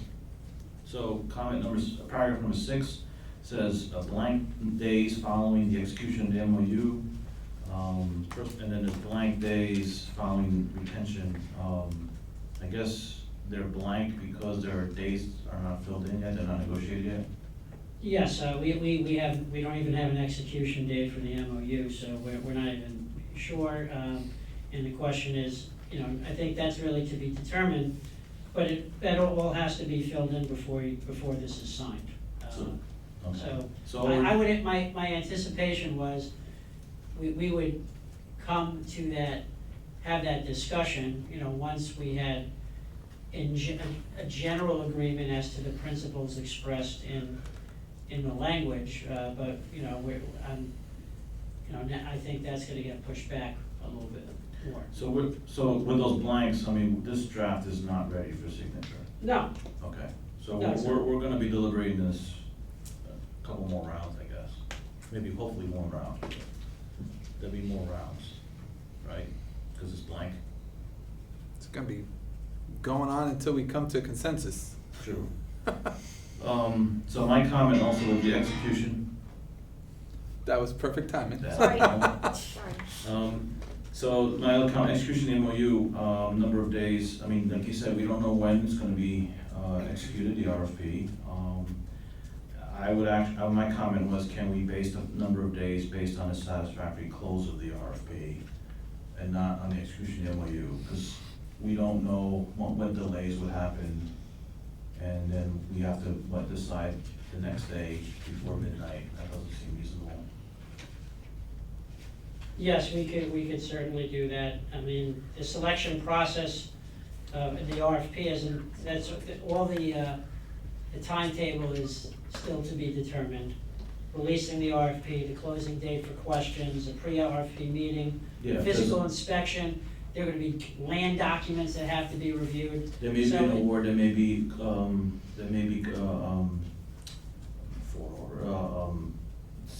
the person what didn't win the award may want to appeal. You know, that may also delay when we decide what to do, so. Yeah, so we can get language that would cover that, so that we're not forced to make a decision under duress. That would be great. The 2020 consideration paid, that's not addressed in the 2018 MOU. That's, it is, there's no number, because it was contemplated at the time that we would reach an agreement by December 31, 2019, but as you might recall, we didn't know there was a lot of uncertainty, so rather than just make it inflexible for us, the board had agreed that the parties could agree to extend the lease for an additional 1-year period upon such terms and conditions as are mutually agreed. So, you know, that's, I read that, you know, that's to be determined, and it may very well be that we're gonna reach that point, but, so the MOU does address it, but you are correct, we did not specifically say how much the consideration would be for extending, agreeing to extend the lease an additional year. So what would be your recommendation to try to close that loophole? Would it be to address it in this MOU, or would it be to amend the old MOU? It would be to discuss modifying the old MOU as we get closer to that point. It doesn't, the purpose of this MOU is simply to discuss the process for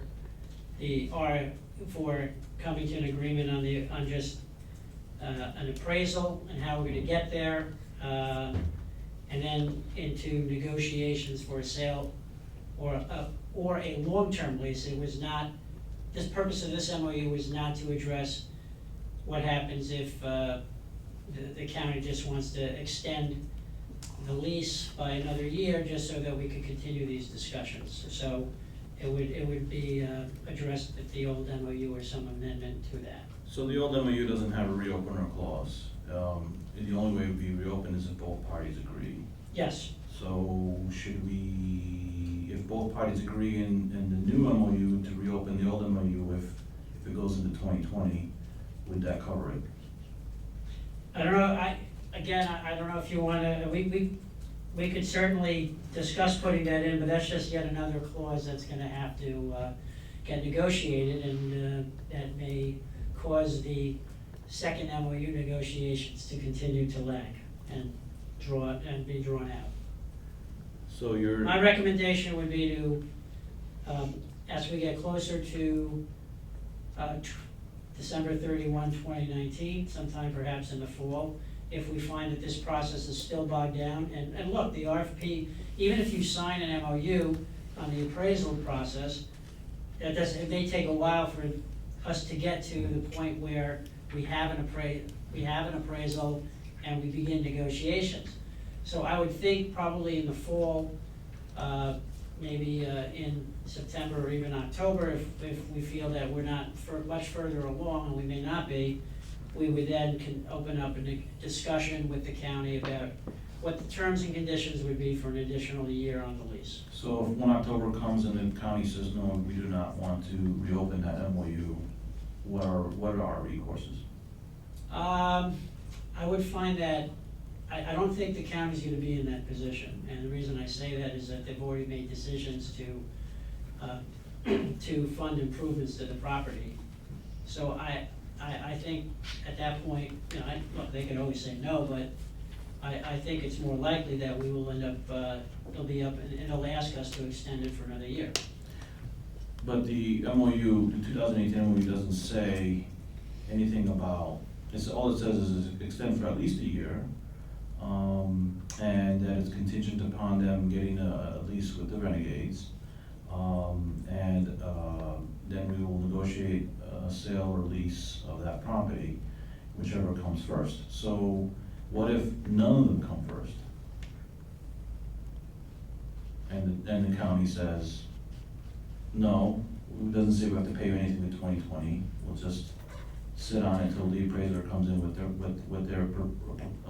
with their costs estimates and. No, they would be using and occupying our property, so they would have to pay. And we'll probably know when they work in their budget for fiscal year 2020, they'll probably be, that budget process, I presume, is open. You'll know if they intend to pay any rent to the district beyond December 31, 2019. So would it not help our case if we're unfortunately in that decision to evict them to have that clause somewhere?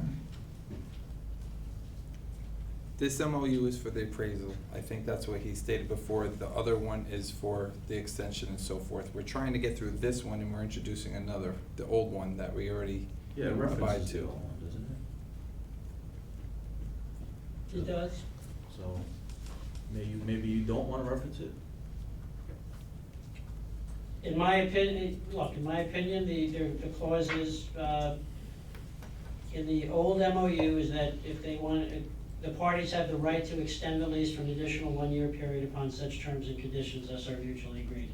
I think that protects the district. If it's the board's desire that they want to make a proposal to put into this MOU about what terms and conditions they would like for an additional year, I could certainly share that with the county. But your recommendation is to? My recommendation is not to do that. Okay. The references to May, I assume means it'll be changed to whatever month we sign it, right? Yes, the MOU was drafted as of May, so it'll be whenever it's signed, it'll be reflect the proper month.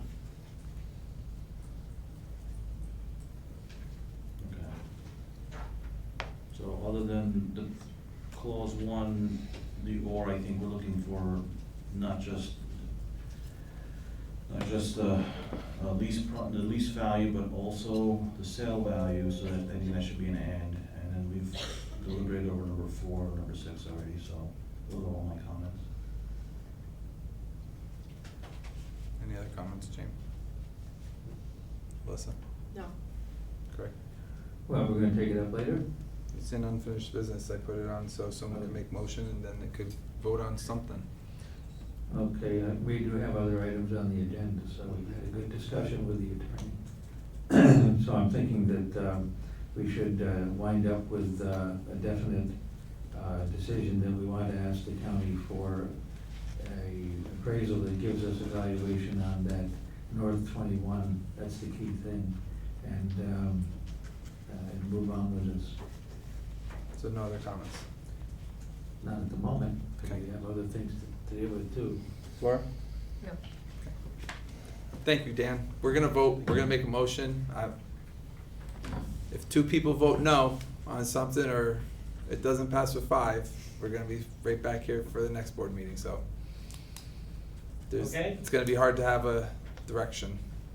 Okay, thank you very much. But I'll have Matt or Anne Marie, someone follow up with you with what happens at unfinished business, so you don't have to stay. Thank you, Dan. Okay, thank you, everybody. Thank you. Have a good evening. And thanks for the cake. I think there's extra if you want some. All right, I need a motion to adjourn to executive session to review the employment history of particular individuals and to seek legal advice from the, nope, we don't need that second part.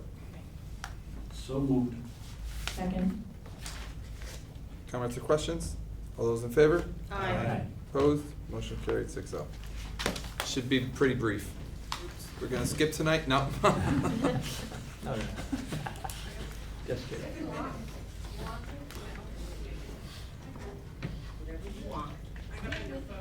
Hi. Just hanging out with Dennis. Night of my life. Wow. Love this guy. The best compliment he's had all night? Well, one night for you, you know where we're gonna go. That's right, absolutely. Got plans. Okay, hi, sorry. My name is Lori Murridge. I'm the president of the Sergeant PTO. This is Eileen Shepard, our co-vice president. Anna Bergen's back there. Other sergeant notables that I will introduce shortly. I spent the last couple hours making a list. I wanted to come and present. I haven't been here in a little while, sad to say. But I wanted to get to in front of the board before the school year ended to give you the Sergeant Bragg 2019 edition. Just wanted to list all of the accomplishments we had this year. And you know what? It was such a long list, I didn't even finish making it. So bear with me, please. There's no time limit, right, Anthony? 4 minutes. Okay, very good. That was Okay. at the last board meeting, we did 4-minute parent groups. No. Well, I wasn't here for that, so, don't worry, it's gonna be much less irritating than the other guy. Okay, so, wanna start going all the way back to the beginning of the school year. Actually, in August, right before the school year started, the Sergeant PTO did our blacktop painting project, which was part of our beautification committee, to add some games and different kinds of things to our playground beautification goals. So we did a whole bunch of painting on the blacktop that carried over into the beginning of the school year, and that's really how we kind of kicked things off. Right after that, we decided we wanted to start the school year with a successful recycling initiative. So working in partnership with Principal Archer, food services, and custodial staff, we reinvigorated our recycling initiative that we had started a couple years ago.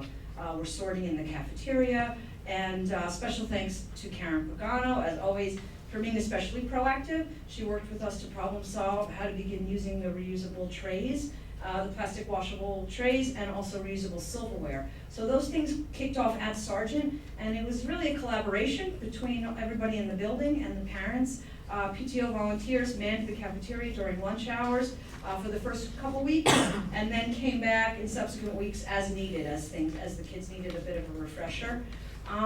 We're still hoping for a district-wide recycling initiative to take place. Thought we'd be a little further along than where we are by this point in the year, but in the meantime, we're doing what we can to reduce waste at Sargent, and we really have made a big difference there, so we're going to continue with that. We also purchased 2 new water fountains to provide filtered water near our gym and our classrooms. Water quality at Sargent has been an ongoing topic for the last few years, and people really want these fountains. They have bottle fillers and a counter to show how many plastic bottles we've saved to date, which is kind of neat to see. I should have brought that number, so we have extra special We also worked with Renee Ferrara, our librarian, to create a Donors Choose fundraiser for a new 3D printer cart. As you know, we got all new 3D printers for our elementary schools.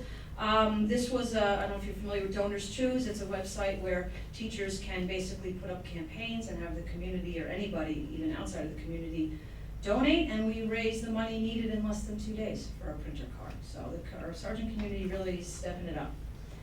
We had our yearly senior luncheon for senior citizens in the community. This is a collaboration between the PTO and our food service staff.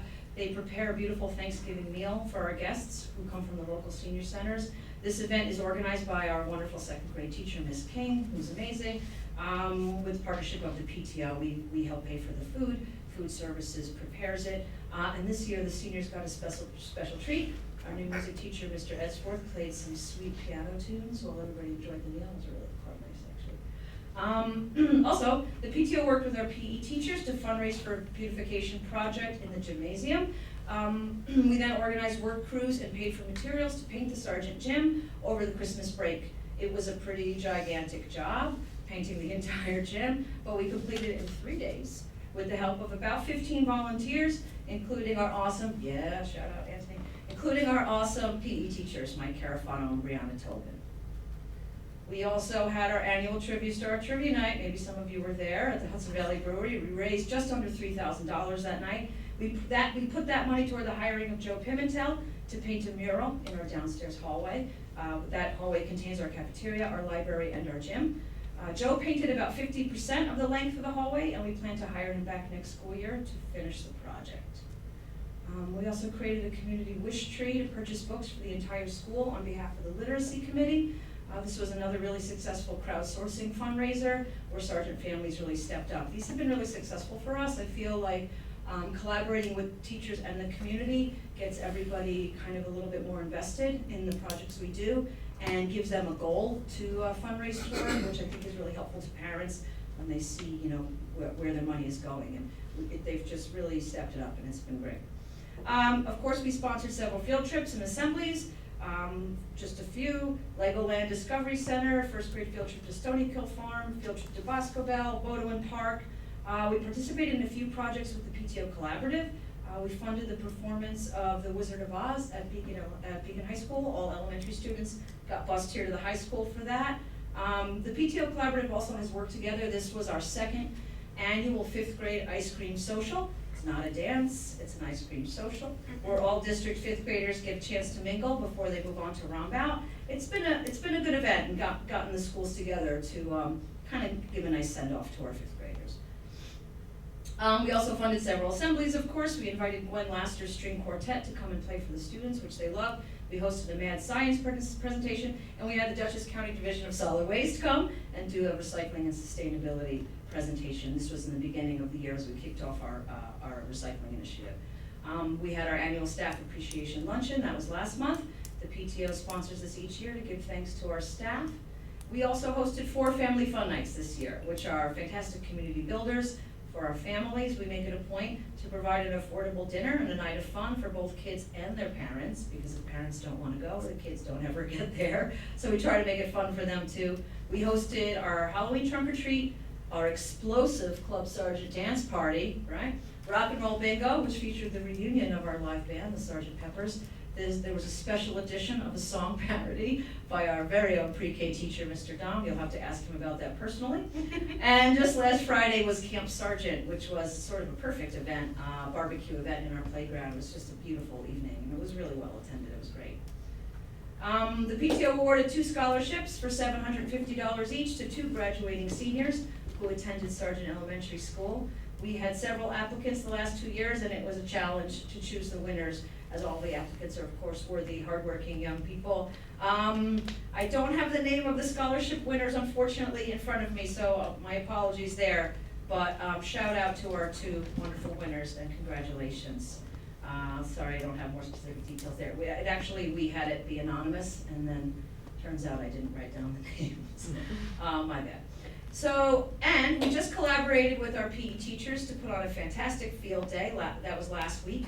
We assisted Mr. Carafano and Ms. Tobin to get a fundraiser going. They sold their BCSD PE department t-shirts to raise money for inflatable obstacle courses, which were really pretty awesome. The PTO, we also tried something new this year that I want to get the word out about. This was involving the lunch for field day. For the first year, we actually partnered with Karen Pagano and Food Services, where the PTO paid for the hot dogs and hamburgers, watermelon, etc., for the students' lunch, and food service department prepared the food. So they prepared and served the food to the students, who then took it outside for a nice picnic lunch. It was a beautiful day. And the whole situation was really a win-win-win. The PTO saved about 50% on field day food costs. Food services got to profit from billing for lunches, and the kitchen staff got to get a day's work on a day when they normally wouldn't even be in the building. So that was a huge win for us and made our lives a lot easier, and hope to continue doing that. Maybe some other schools want to do that as well. Special thanks to Karen Pagano for working with us, and more thanks to our stellar PE teachers, Mike Carafano and Brianna Tobin, for basically being rock stars and bringing it every day this year at Sargent. They really are great. We love them so much. So, couple other things, and then I want to get into our latest project, which is the Sensory Garden. The PTO won a True Value paint grant. We won 30 gallons of free paint from Brett's True Value Hardware here in Beacon, and we're working with Brett's to figure out how to use all this paint. For reference, we painted the entire gymnasium. It took 12 gallons. So we have 30 gallons to use. There is a deadline. We're hoping to partner with the district and with facilities to see where paint might be needed around our building, so we can get some of that done. You know, we have a lot of capital project stuff, as you all know, happening in our buildings over the summer. So we're just trying to kind of figure out how we're going to work that out. But that's a big one for our beautification committee. We're hoping to transform the rest of the interior of our hallways using that paint grant. So we're pretty excited about that. And what else did we do? Oh yes, the PTO set up a Bluebird box trail in our field this spring, and we've got 3 sets of nests, six boxes total out there, and we have 3 different nests happening with eggs and baby birds. We've got 5 baby bluebirds in the nest nearest to the district office. We've got newly hatched 4 or 5 bluebirds in the nest near our playground, and then we've got a clutch of tree swallow eggs that we are watching intently, going down the bird watching rabbit hole with the PTO. And also our 5th graders helped us build the birdhouses, and they've been going out there with their classes to monitor them, and it's been a really successful thing and totally in line with, you know, our sustainability ideas, and of course that sort of wonderful culture of care that the board is part of the board goals too. So we're really thinking about that as we try to build these things. So that's been great, and I know I'm forgetting, before I go to the sensory garden, what else am I forgetting? I'm forgetting something big. I'm forgetting the library, which is a big one. Okay, let's talk about sensory garden. Okay, 2 more things, bear with me. All right, the thing we're working on right now is our sensory garden. This is happening in the space that the old Hudson Valley Seed Garden used to occupy. We're working with our occupational therapist, Tracy Bertone, who's here tonight. Tracy, hello. Who's wonderful. This was really her vision that we're helping her enact. We have planted the garden beds with various plantings that, you know, kind of represent the 5 senses: taste, touch, smell, sight. And I want to read you a little blurb about the purpose of a sensory garden. This is, oh my God, let me find it. Sorry. Okay. Sorry, bear with me.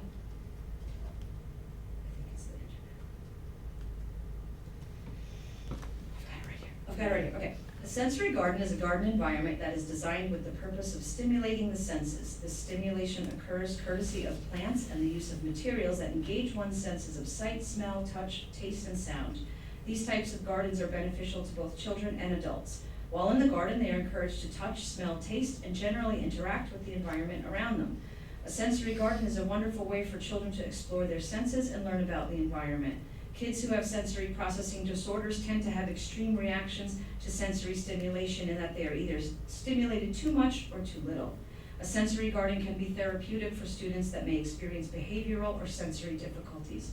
For example, it may be used as a calming place or as a gentle way to stimulate the senses. This type of environment can become a place where children feel safe and comfortable in exploring their senses without feeling overwhelmed by them. Depending on the child's needs, a sensory garden can primarily focus on one sense, or it can incorporate all of them.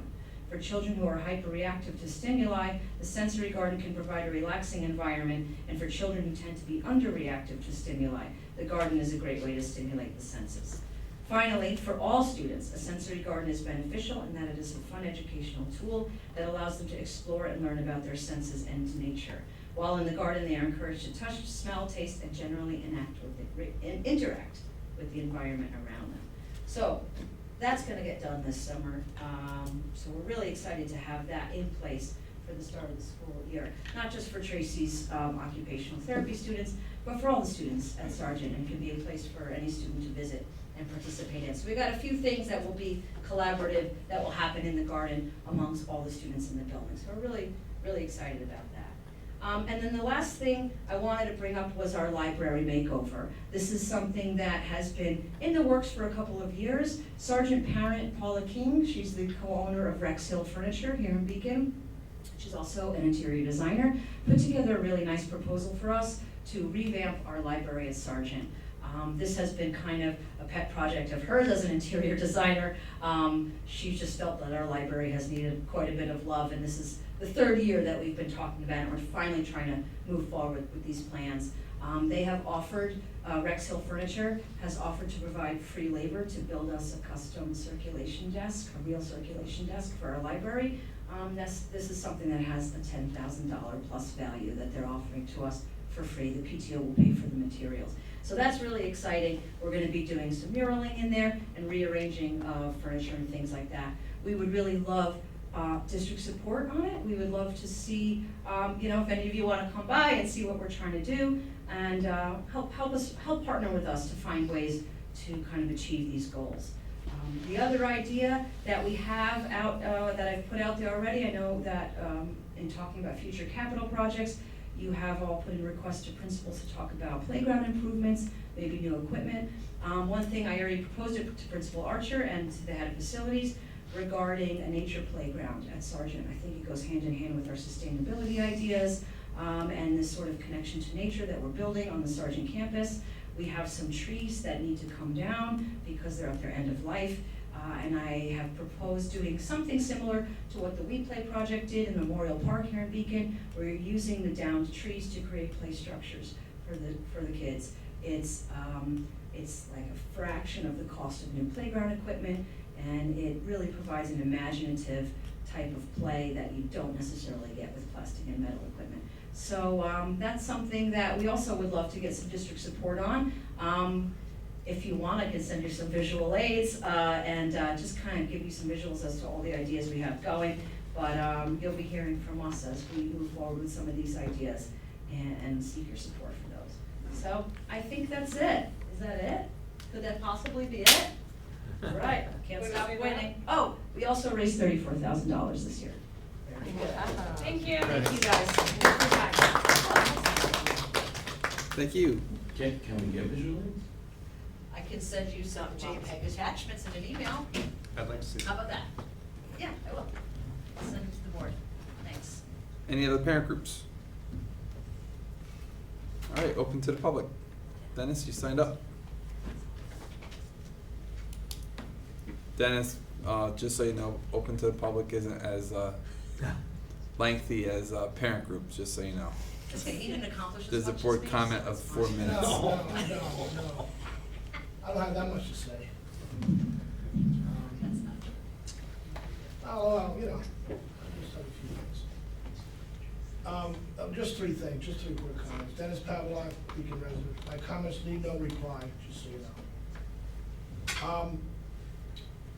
We're getting ready for our 9th year at City Hall for celebrating July 4th, the Declaration of Independence. We're reading that there again this year. Anybody and all of you can stop by for a piece of cake, refreshments, and get some bit of history. Bring the family, bring the extended family, bring your, however you want to bring, come on down. And just do a gentle invitation to everybody, because that's how we do it. It really, really disturbs me how a gun got in past security at Poughkeepsie High School.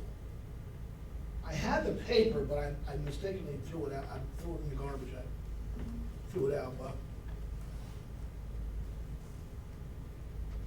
and I read it over 20 times. The gun was in the school. And I don't know how the board members are still on the board, or the people in their paid positions are still in their paid positions. I don't know. I don't know how that's still a fact. And I wanted to read something if I could. Somebody made a comment one day that my July 4th event doesn't have anything to do with history. I want to answer that tonight. To commemorate the September 17th, 1787 signing of the Constitution of the United States, Congress has designated September 17th of each year as Constitution Day, and September 17th to the 23rd of each year as Constitution Week. In 2004, Public Law 108-447, Section 3 was passed requiring the following. This is a federal law now. Each educational institution that receives federal funds, do we receive federal funds? Yes, we do. For a fiscal year shall hold an educational program of the United States Constitution on September 17th of such year for the students served by the educational institution. Each federal agency or department shall provide educational and training materials concerning the United States Constitution to each employee on September 17th of each year. In keeping with these congressional mandates, recent presidents have solicited help from federal, local leaders, as well as civic and religious leaders to hold events commemorating the occasion. So, to make a statement that what I do at City of Beacon, City Hall, doesn't, we do it in a way that we present historical, accurate information. We don't make up things, and we tell people. So it's okay that I'm not on your rolling board sign every July, it's fine. I'm used to it, it's not a big deal. The City Hall got one of theirs out for me to let people know about it. But, so that's how we do it every year. So next year's our big 10th year, so we already had a meeting on that to get ready for that as well. It's gonna be a big year for us. We're trying to get some different things. We're trying to get a horse. Don't ask on that, don't ask. So we're trying to figure it out. So after that, so please come down this year and get some information, and we'll go from there. Thank you for your time, folks. Thank you, Dennis.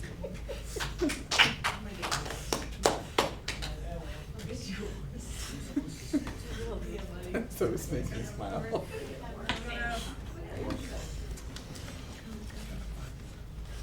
Anybody else for public comment? I do want to, can I get up here again, do you mind? I swear to God, 30 seconds, I swear.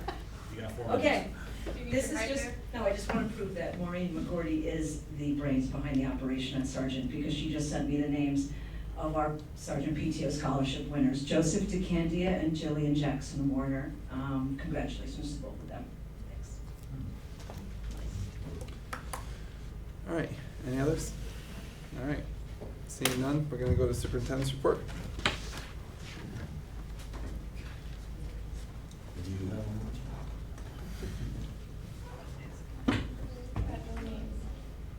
All right, I was just gonna give just a really quick update about things happening this summer. And so we have some different aspects that I'm just gonna, again, briefly cover. Got the capital projects already started, have some pictures, some safety planning happening. We are looking at some kind of small revisions to our district safety plan at our safety meeting on Wednesday. But our plan is to work through those this summer and also move forward the Smart Bond timeline work. We have curriculum work happening with lots of teachers who are getting appointed tonight and some leadership development. So I was just gonna hit some of the quick highlights. Here is some of the latest pictures from behind Beacon High School. They don't kind of show up with the lights, I guess. But they're on our Facebook page, they're on our Instagram, and my Twitter. And so, big machines, scraping earth. I wish my office was back there this summer, so, so I had a window onto it so I could just sort of watch it happen all day long. But it is happening. We had, I don't want to say delays, but, we had a lot of rain earlier this spring. We've had some good dry weather lately for the project, and it is still right on time, and we're very excited about that moving forward. Okay, just some things we wanted to kind of alert the board to, just in terms of timeline. The Smart Bond, and Anne-Marie, I may ask you to jump in on this for a second, but the Smart Bond work is moving forward. As you may remember, we had an original Smart Bond proposal that was for laptops and expanding our Wi-Fi, which we ended up doing through our general budget over the last several years. So we're doing a different Smart Bond proposal, and this is to upgrade some of our security technology features that are getting outdated pretty quickly. And so at the July 22nd board meeting, we're going to have the Tetra Tech, the engineer from Tetra Tech, come to the board meeting and go over some aspects of the proposal. Some of it's going in front of the District Technology Committee tomorrow. I think that committee is meeting. And so just wanted to let you know that, that we have a lot of things happening this summer with this, and we're excited to be moving that forward. Some of the things in the proposal, which we'll get much more in detail in July, are new cameras, new camera systems for our schools, which ours are getting fairly old now and pretty outdated. And also just some new telephone technology too that we can hopefully start implementing. District safety plan revisions, again, there's nothing huge to the district safety plan, but we will, we have the technology it's already on the website, but we're gonna launch it really next year. We're gonna start an anonymous reporting system on our website where people can anonymously report concerns or whatnot that they have about safety, or honestly really anything, that will go to the entire administrative team, and then we'll sort of figure out who deals with it. And that's actually kind of the big shift for next year. But we're constantly revising that plan. Alteris, the consulting company that we work with safety, made some kind of minor suggestions, and so the District Safety Committee is going to be going over that on Wednesday. Anthony, we will have a rep from the chief told me. Yep, from the Volunteer Ambulance Corps. So anyway, that work is moving forward this summer. Curriculum work, so we have teachers at all levels doing curriculum work this summer. And we've talked a lot about this in the budget, so I'll quickly go through it, but we have teachers doing curriculum work to design these new courses: research literacy, intro to computer science, Italian 1, magic realism and literature, AP language and composition, and media literacy. Very excited to have those new courses. We're still working on trying to hire a business teacher. That was in the budget. And when we do, that will be part of curriculum work. We don't have the person yet, so they can design their courses as well. At the elementary level and middle school levels, at elementary, a big focus on ELA and math again. And then at middle and elementary, we have teachers working on the next generation science standards. And we have a group of PE teachers that are continuing to revise that PE curriculum, especially at the secondary level. John has talked about that in a few different board meetings. So some PD, someone's on the agenda tonight. Some will be on the future. Some isn't quite for board appointment because it's done a little bit differently. But just so you can see us moving forward with some of these things, we have a couple of teachers that will be attending the Educating for a Sustainable Future Institute. That's at the Omega Institute. It's done by the Cloud. I'm saying the word institute a lot, but the Cloud Institute. And so we have 2 teachers attending that, and we're really excited to have them be leaders this upcoming year and start to do some curriculum design around sustainability. We'll have some secondary teachers doing work on restorative practices this summer and into next school year. We have a group of 20 or so teachers attending the responsive classroom training that will be right here in Beacon High School, but it'll be a countywide training through Duchess Boces. And really excited to have that. We have high interest at the elementary level. We have a waiting list to get into that, so that's a great problem to have. The Engagement Institute will be August 22nd and 23rd. We'll have a team of administrators and teachers working on part of that strategic plan, which essentially had the first task at define what engagement means in Beacon, and then how do you go about both sort of implementing it and measuring whether it's happening or not. And then work that's focused on equity and diversity is this Dignity Framework training, and that starts August 26th and 27th. We'll have our administrative team in that, along with the equity teacher leaders from every single building attending that. And there are 4 more days during the school year. It's a 6-day training. And so that all these things are scheduled. We have people signing up. We'll be appointing some more in the future board meetings this summer, but everything is on track, both with capital work, with safety planning, and with this PD and curriculum work. So we're very excited. We just want to kind of remind everyone that yes, we do squeeze some vacations in this summer, but we are doing a lot of work. We're really impressed with the level of engagement that the teachers have had towards all these initiatives. We have a lot of people signing up to do this work, and so we're very, very excited to be moving these things forward. I'll end with some PD that we're doing for administrators. Last year, we started a really nice kind of rounded PD for our administrative team. This year, we're continuing. And obviously, you're seeing some repeats here because our administrators are doing some of the things with teacher leaders. But right on July 1, we have a large number of our administrative team attending this Leadership Institute that's at SUNY New Paltz.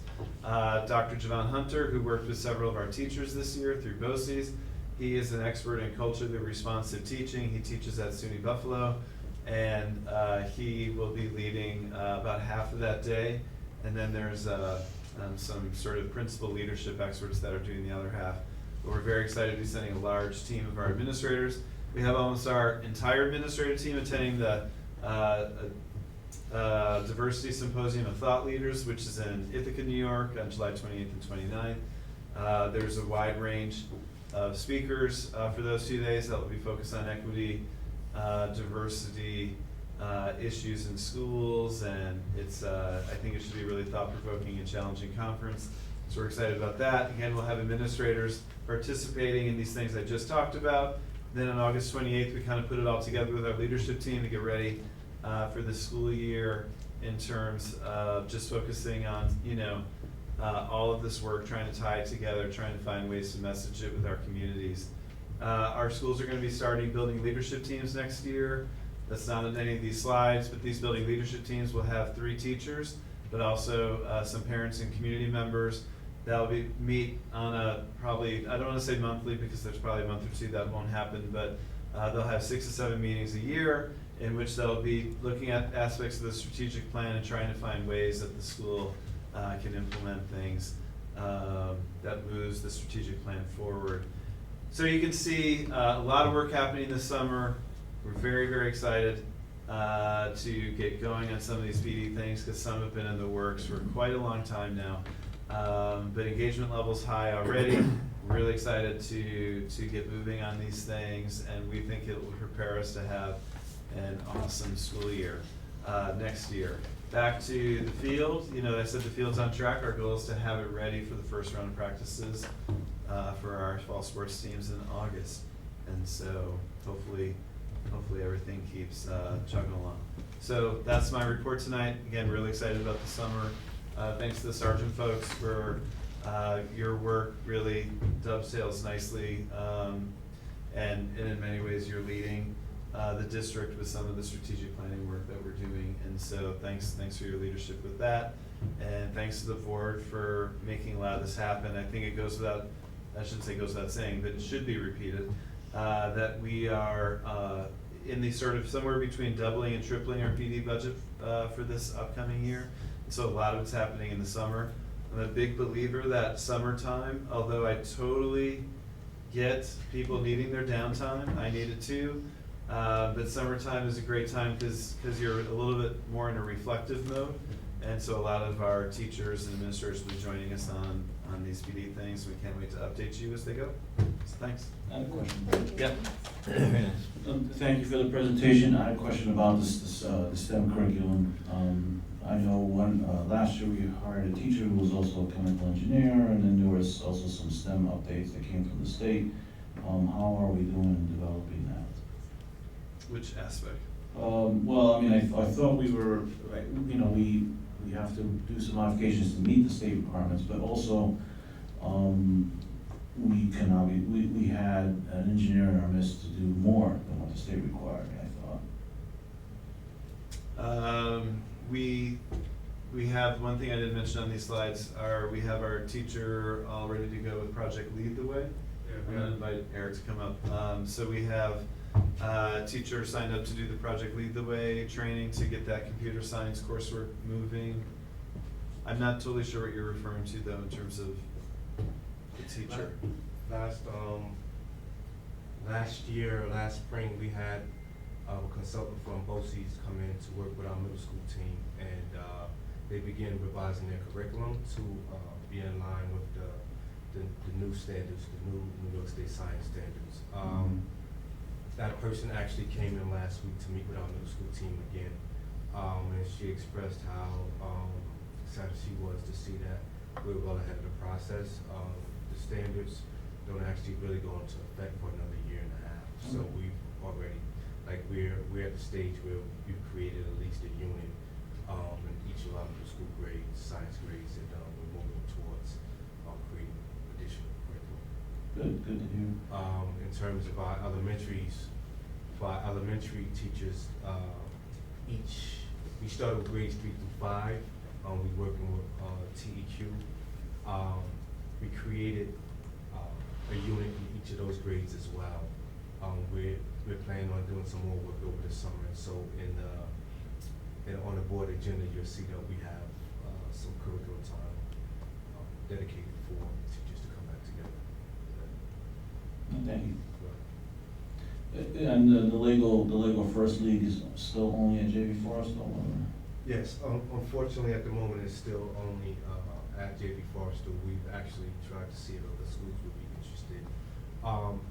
The time commitment that it takes, because it's only a half a year program, but the time commitment, it's a lot. And fortunately, we were able to get the teachers at JV Forrestal, and we're trying to see if we can get some more. So, and one more question. So some schools have like science fairs. Do we do that? One school this year did a science fair. It was in one of the early childhood grades in JV Forrestal. Currently, it's not a practice that's this year. Thank you.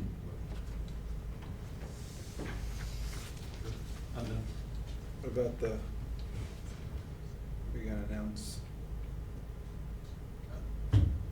I will later.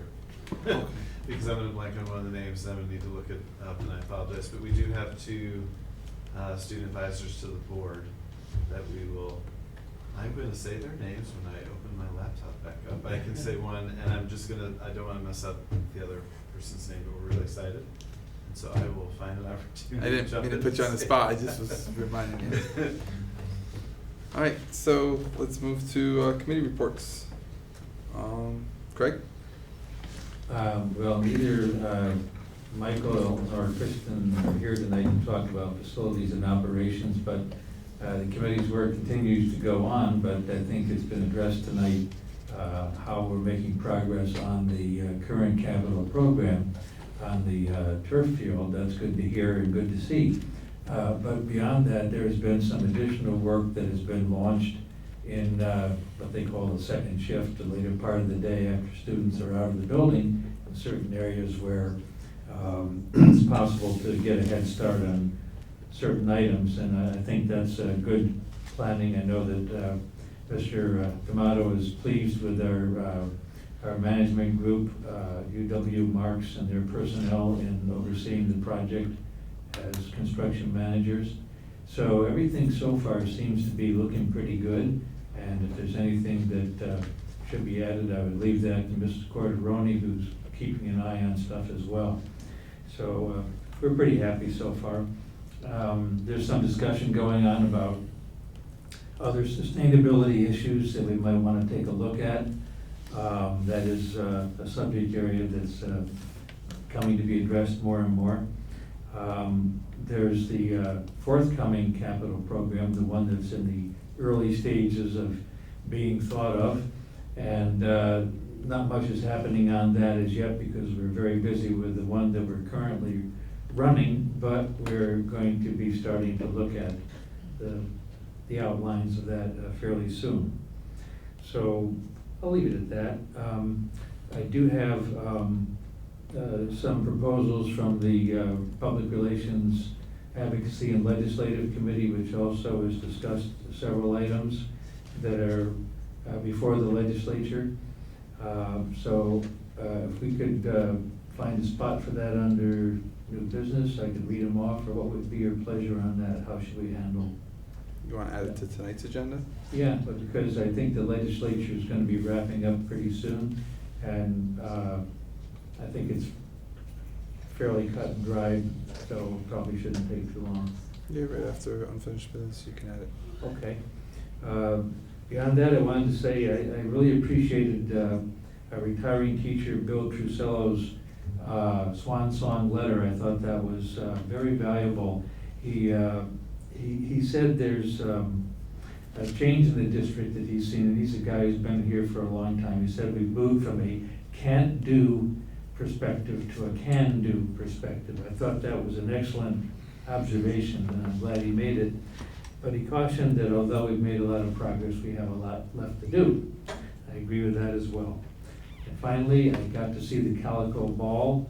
Ever since my child was in it many years ago, I've been wanting to go back as often as I can. What a great show. That's the third graders who learn dances from various cultures. And I was pleased to hear Dr. Landahl indicate the district has picked up the funding for that, which also means that the Beacon Arts and Education Foundation is relieved of one of their major expense areas, and that could lead to other wonderful things coming forward in the future. Laura?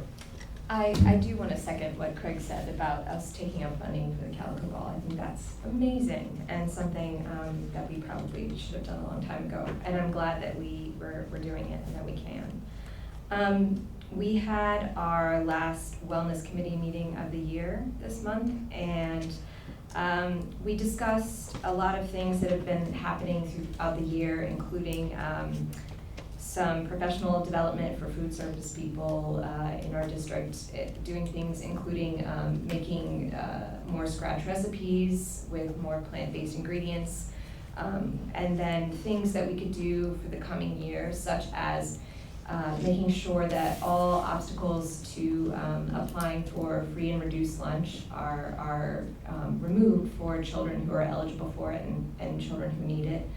Sort of discussions around removing the stigma around applying for that and making sure that the children who need it can access it. But one of the really interesting and different things that happened at the last meeting is that we had representatives from the Lexington Center for Recovery, and they talked about their work with addicted youth and the sort of services that they offer and the kind of resources that they have available for the community and how they could work with the district. And I thought that was a really interesting and useful discussion, and I hope to see more of that in the coming year for the Wellness Committee. And what was the last? Oh yes, I also wanted to mention that last month Get Lit Beacon donated almost 100 books to the special education English classrooms for Beacon High School, and that was part of our Get Caught Reading Month drive. And I really wanted to thank Principal Soto and Assistant Principal Sims for their help with that, and thank the special education English teachers for putting together a really amazing wish list. And we've gotten feedback from the teachers that children have already started checking out books and are engaging with the books that are available in their classrooms, and we're really excited to see that. So that's it. James? Hi, yes. Well, I also went to see the Calico Ball this year. It's the second time I've seen it. The first time I've seen it when my own children weren't in it, and I cried almost the exact same amount as when my own kids were in it. It's such an awesome thing. I want to also reiterate that I think it's so awesome the district's taking that on. I think it dovetails into how awesome I think Beacon Arts and Ed group is. You guys are amazing. The Sergeant PTO also, you guys are rock stars. You're amazing. My kids go to those. We started going at Sergeant this year, and they love all the events. It's a great time. We have a policy meeting tomorrow night. Wednesday night. It's a double meeting. We're going to be reviewing the code of conduct, the new revisions to the code of conduct. It's going to be from 7 p.m. to 9:30. That's all I have for now. I just want to extend congratulations to our tenured teachers and retirees. I don't know if anyone noticed all the tears from my chair over here tonight for the retirees, because it's bittersweet knowing these great teachers are leaving the district. To echo Craig's comment about Mr. Trusello's letter, he's my daughter's favorite teacher. So it was really heartwarming to read his letter. I also, not that Sergeant needs any more pats on the back tonight, but on Memorial Day I had the pleasure of getting a tour of the bluebird boxes and the sensory garden, and it's really cool. The bluebird boxes, I think Sergeant is our most beautiful campus, and those bluebird boxes really enhance that whole field and make it even more beautiful experience to walk around that property. And if the kids at Sargent are learning as much about the bluebirds as I did that day, then that's pretty awesome. I think it would be great to see something like that become an after-school club or activity, because that's the New York State bird. And I was struck by how organically what the Sargent PTO is doing over there, how organically it dovetails and aligns with our strategic coherence planning goals without even really trying. So I thought that was a really cool thing to see in action. So that's all I have. Cool. Anthony? Good night. Good evening. Again, I also echo the same sentiments for the tenured and retired staff, and it's quite humbling to hear about their accomplishments and a lot of their what they've achieved over time as well. So congratulations to all of them. I have not. We're not going to have a diversity committee this month, so that's one thing. I did attend the award ceremony, the scholarship award ceremony, because I represent the ambulance corps, but presented a scholarship as well. So I got to see an impressive population of seniors as well, and some of their accomplishments were read as well. So again, another humbling experience to see what others can achieve as well. And obviously the whole Sergeant PTO, obviously that's a very long list. It's a very hard bar you're setting. But I hope you have continued success on that. And that's all I have for tonight. Thank you. All right. I just want to say congratulations to all the seniors that are graduating this month. I hope that they take what they've learned in Beacon and bring it on to their next endeavors. The other thing is that it's very impressive what Sergeant is doing with the fundraising aspects. So good job. Pass that wealth along to the other PTOs. It's very impressive. That's all I got. Okay, so we have an unfinished business. I put a spot on the agenda to hold, to make a motion to try and move forward with the process for an appraisal. So I'd like to make a motion to go forth with the MOU as advised by our legal counsel and as drafted minus section 5, which is already red lighted out.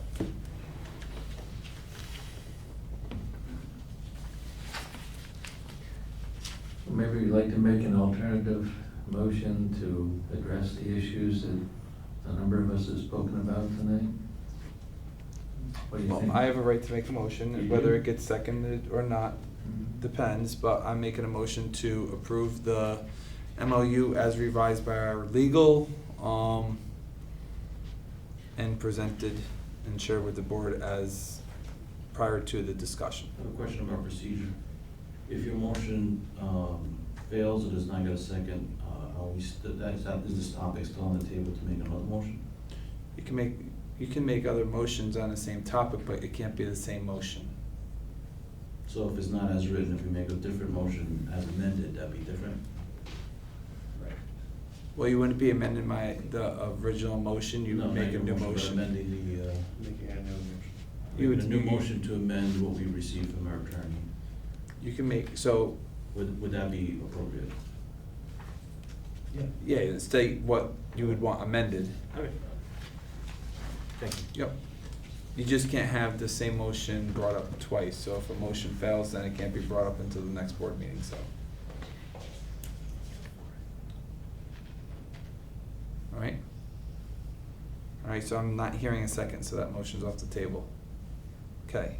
So I'd like to make a motion to approve the MOU as is, but adding a section for adding an appraisal of 21.5 acres. Say it again, approve MOU as is. As is with the sections removed as recommended by the attorney, but I'd like to include. With section 5 removed, that's the section that was Yeah, removed. I don't. I've already crossed out. Section 5, that's right. But I would like to make sure that we add, and I trust the attorney to do the language, but I want to have an appraisal of 21.5 acres broken out for sale. The northeast. Northeast. Vacant 21.5. Add plus or minus 21.5 acres. Say that again, 21.5 acres. Contiguous vacant land to the north and east of the stadium property. Vacant land north of property.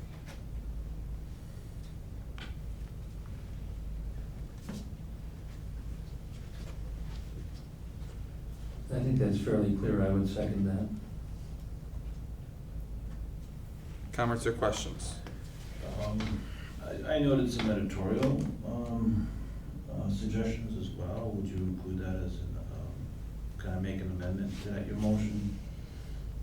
Would like to make a motion for an amendment to your motion for number 1. It says or as an alternative, make it and as an alternative. Or you could just ask him to add that to his motion and I could second the add. Yeah, we could do Simpler it that way way. too. I mean, I think in the past, we preferred to make a motion to amend as opposed to asking to amend. I've done it both ways, yes. I'm just looking at the language that Jane gave me. He said approve MOU as is with section 5 removed with the amendments that. That's the motion I make, and to be honest, Anthony, I don't entirely understand the legal definition of the difference between the conjunctions that you're choosing, so I'm not sure. But I trust I trust the spirit of that, so. If you're asking me to amend my motion, if you want to amend the motion, you can amend the motion. Yeah, I think in the past, we've done it the other way. But I think Craig's suggesting that in the interest of time, maybe just do it his that way, but. Makes sense. And as an alternative. Why don't you amend my motion? Okay, so I make a motion to amend your motion to, in stipulation 1, that we change or to and, because we want both the appraisal of the lease as well as the appraisal of the sale. You need to slow down just because I'm writing this, Okay. so we have it accurate. Okay. It's the amend motion to change in stipulation number 1 of the draft, change or to and. Oh, you're going on your comments that you made. You sent comments. Oh, yeah, okay, then I support that. And then in number 4, we talked about, and approximately, well, actually, I don't know, this kind of changes what you said, right? But, and approximately plus or minus 4 acres contiguous, and should be comma or. And then stipulation 6. I'm not sure what you changed in 4. Okay. Are you saying between property and approximately plus or minus 4, it would be property, comma, or approximately plus or minus 4? Yes. No, can I ask a question? It's a little clearer that way. Do you think that it's possible you could sort of summarize the spirit of like what you want to communicate and trust Dan to get the correct language? Okay. So instead of saying that, I would say that number 4, that that the language reflect the spirit that we haven't decided on how much land to sell, and that we should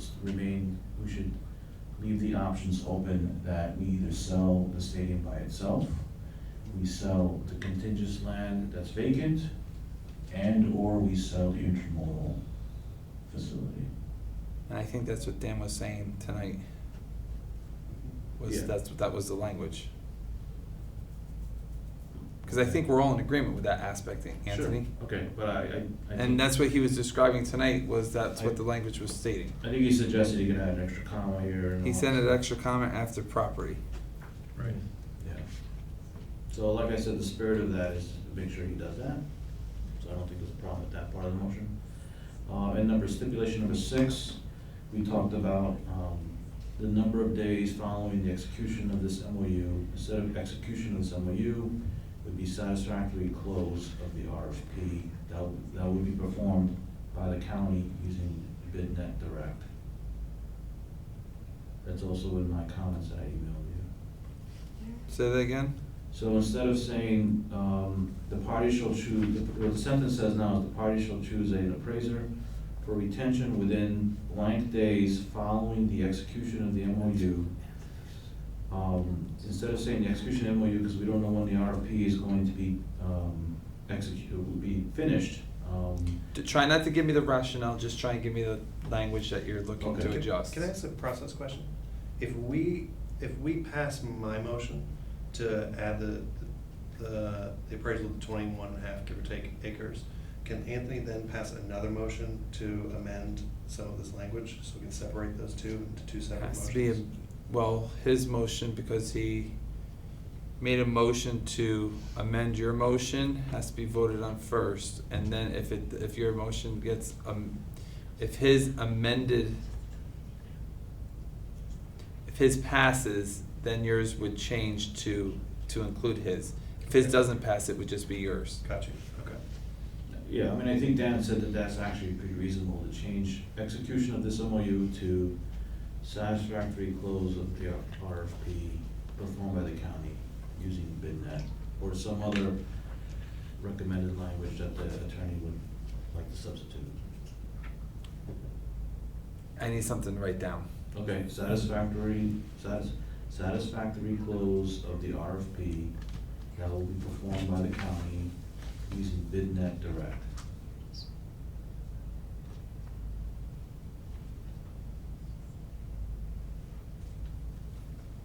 Can I?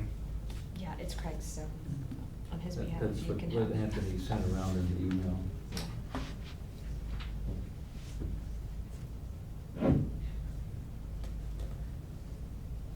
Okay. That's my amendment.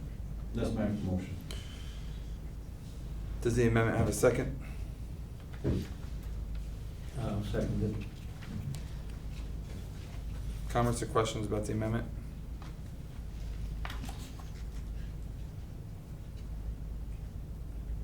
All those in favor of James's motion be amended as per stipulated by Anthony? Aye. Aye. Opposed? Aye. Hey. I oppose it. Okay. I didn't vote. That's an aye. I didn't either. I'm sorry. I'm sorry that I missed last meeting, because I think I missed some of the discussion. So you could abstain if you feel.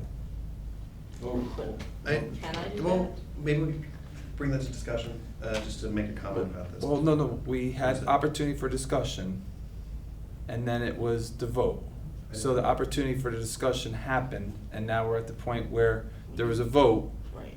I heard 2 yeses, I heard 1 no, and that tells me that, yeah, you abstained, basically, if you didn't vote. Okay. All right. So it passes.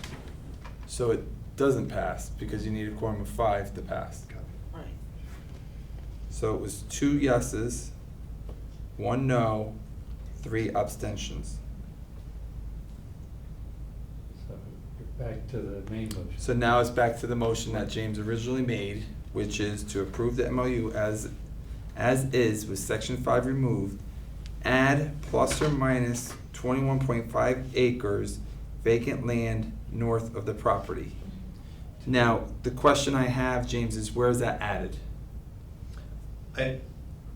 This is where I just rely on the fact that I'm not a lawyer, so I would say my motion is to direct Dan to write the language. But to give him an idea as to where you were looking at in the MOU to add that, because I think 4 has something of that effect.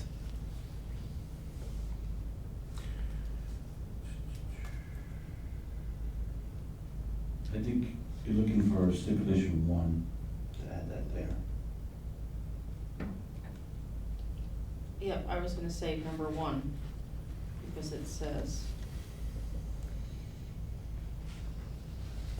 we agree to acquire the services of an experienced and qualified real estate appraiser to determine the value of the stadium property for either a lease or a sale. Doesn't it belong more in the area of number 4?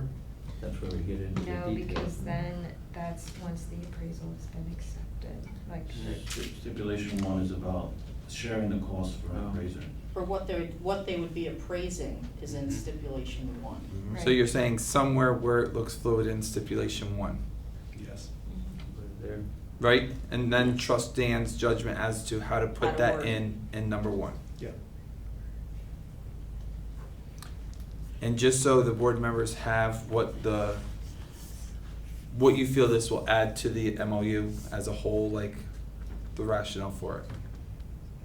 Wait, you're asking me? Yeah, Oh, just to cool. explain, like, the language is here, but Right, and this is, I mean, the ultimate goal is. repeating, as I said earlier when we were talking to Dan, I believe that in order to make the best judgment for prospective sale of the property, we need to have the information of knowing the value of that property as separate from the property that the stadium is built upon. And all you're doing is you want to add this so we can go back to the county and ask them to say, hey, listen, we want this included in the appraisal. Absolutely. Okay. And I just also want to make a comment in terms of Anthony's amendment. I don't disagree with that spirit, but I also feel like we should trust our attorney to get that language. Okay, so any other discussion about the motion? Want to read it again? And where are we putting it? So it would be in section 1 of the MOU. Mhm. We're going to trust Dan to add the plus or minus 21.5 acres vacant land north of the property. I asked you As to. a separate appraisal. Yes. Yes. That word I is in asked James to kind of articulate why, so then we could have Dan watch the video and hear what that aspect of it is, to make sure that it's fluid in number 1. And then I asked a clarifying question as to, so this is really taking the MOU back to them to say, hey, listen, we want the 21.5 plus or minus 21.5 acres vacant land north of the property, so appraised as well. Correct. Is that the correct? Yep. I could live with that. Great. All those in favor? Aye. Opposed? Motion carried, 6-0. Woo-hoo. All right. Thinking that war is gonna kill you What was that, Anthony? guys. Now, I'm hoping that that war doesn't stick out. And number one, that's all. 'Cause we want both. So we want and, but. Let's move on. You don't have to direct me, I'm. No, I'm just telling myself. You wanna talk about? I would the, like to move on. Oh, go ahead. 'Cause I wrote that up, it's 4 paragraphs, so I'm gonna pass it down, everybody have a copy to read along. So we would add to the agenda discussion of recommendations from the Public Relations Advocacy Legislative Committee on current legislation. Yeah. So you need to you're making a motion to add a new item to the agenda? That's right. Craig is making a motion to add a new item to the agenda. Second. Laura seconded. Comments or questions? All those in favor? Aye. Opposed? Motion carried 6-0. So I'll read what was drafted. It's a quick summary. Beacon City School District Board of Education resolved the following on June 17, 2019, and directed it to be sent to our legislative representatives and Governor Andrew Cuomo. Number 1, on the subject of school buildings as polling places, we favor Senate 5287, Assembly 4743, providing school districts the flexibility to decline or change a school's designation as a polling place, similar to the parameters provided to all other potential venues.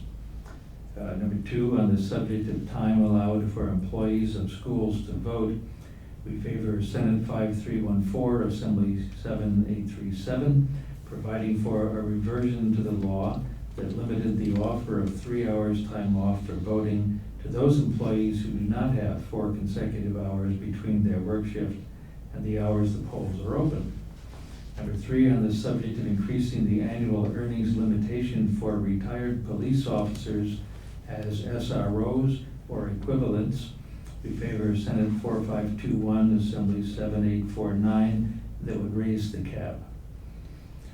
Number 4, on the subject of Article 78 reform relating to proposed due process changes for school employees that would remove local control by school boards, we oppose Senate 5205/Assembly 7624 that would reduce the ability of school districts to discipline or terminate employees.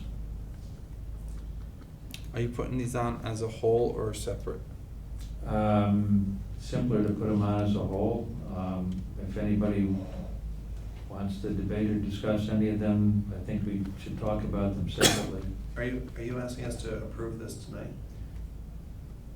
Yes, Yes. mainly because the legislature is wrapping up their session very soon. I don't know exactly how many days, and they've been known to extend the clock, but summer vacation comes and they usually like to take one. So this grows out of work by the New York State School Boards Association and the Lower Hudson Education Conference, which have gone through a lot of the legislative issues that are before the 2 houses. And there's, a dozen or 2 issues that have been commented upon. We went over a list of all of them and came up with these being the ones that are most relevant to us, or that pose the greatest concerns or opportunities. And I think either I or Mrs. Corderoni or others on the committee could probably offer some additional context and background if you wish. I have a question. Yeah. Number 3, the S4521, the annual limitation, does that affect our district security chief? Yep. We have presently got a waiver. We're running on a waiver basically so that we can have him in that position, and he is a retired police officer. The issue here is that retired police officers get a pension from their employer, former employer. So under the rules that exist now, we can't pay them very much, but it was our judgment that this was the right way to go, and we accepted the superintendent's recommendation to create this position, and we've been able to have it, and I think have good results from it. You're on that committee, so I'll leave it to you to comment there if you wish, but it seems to me that to keep this alive, it helps to have a law, that the cap would be raised to something that more realistically reflects what people need to be paid to come out of retirement and work in a position of this responsibility. It's one of those quirks of, I think, civil service law, basically, that comes into play.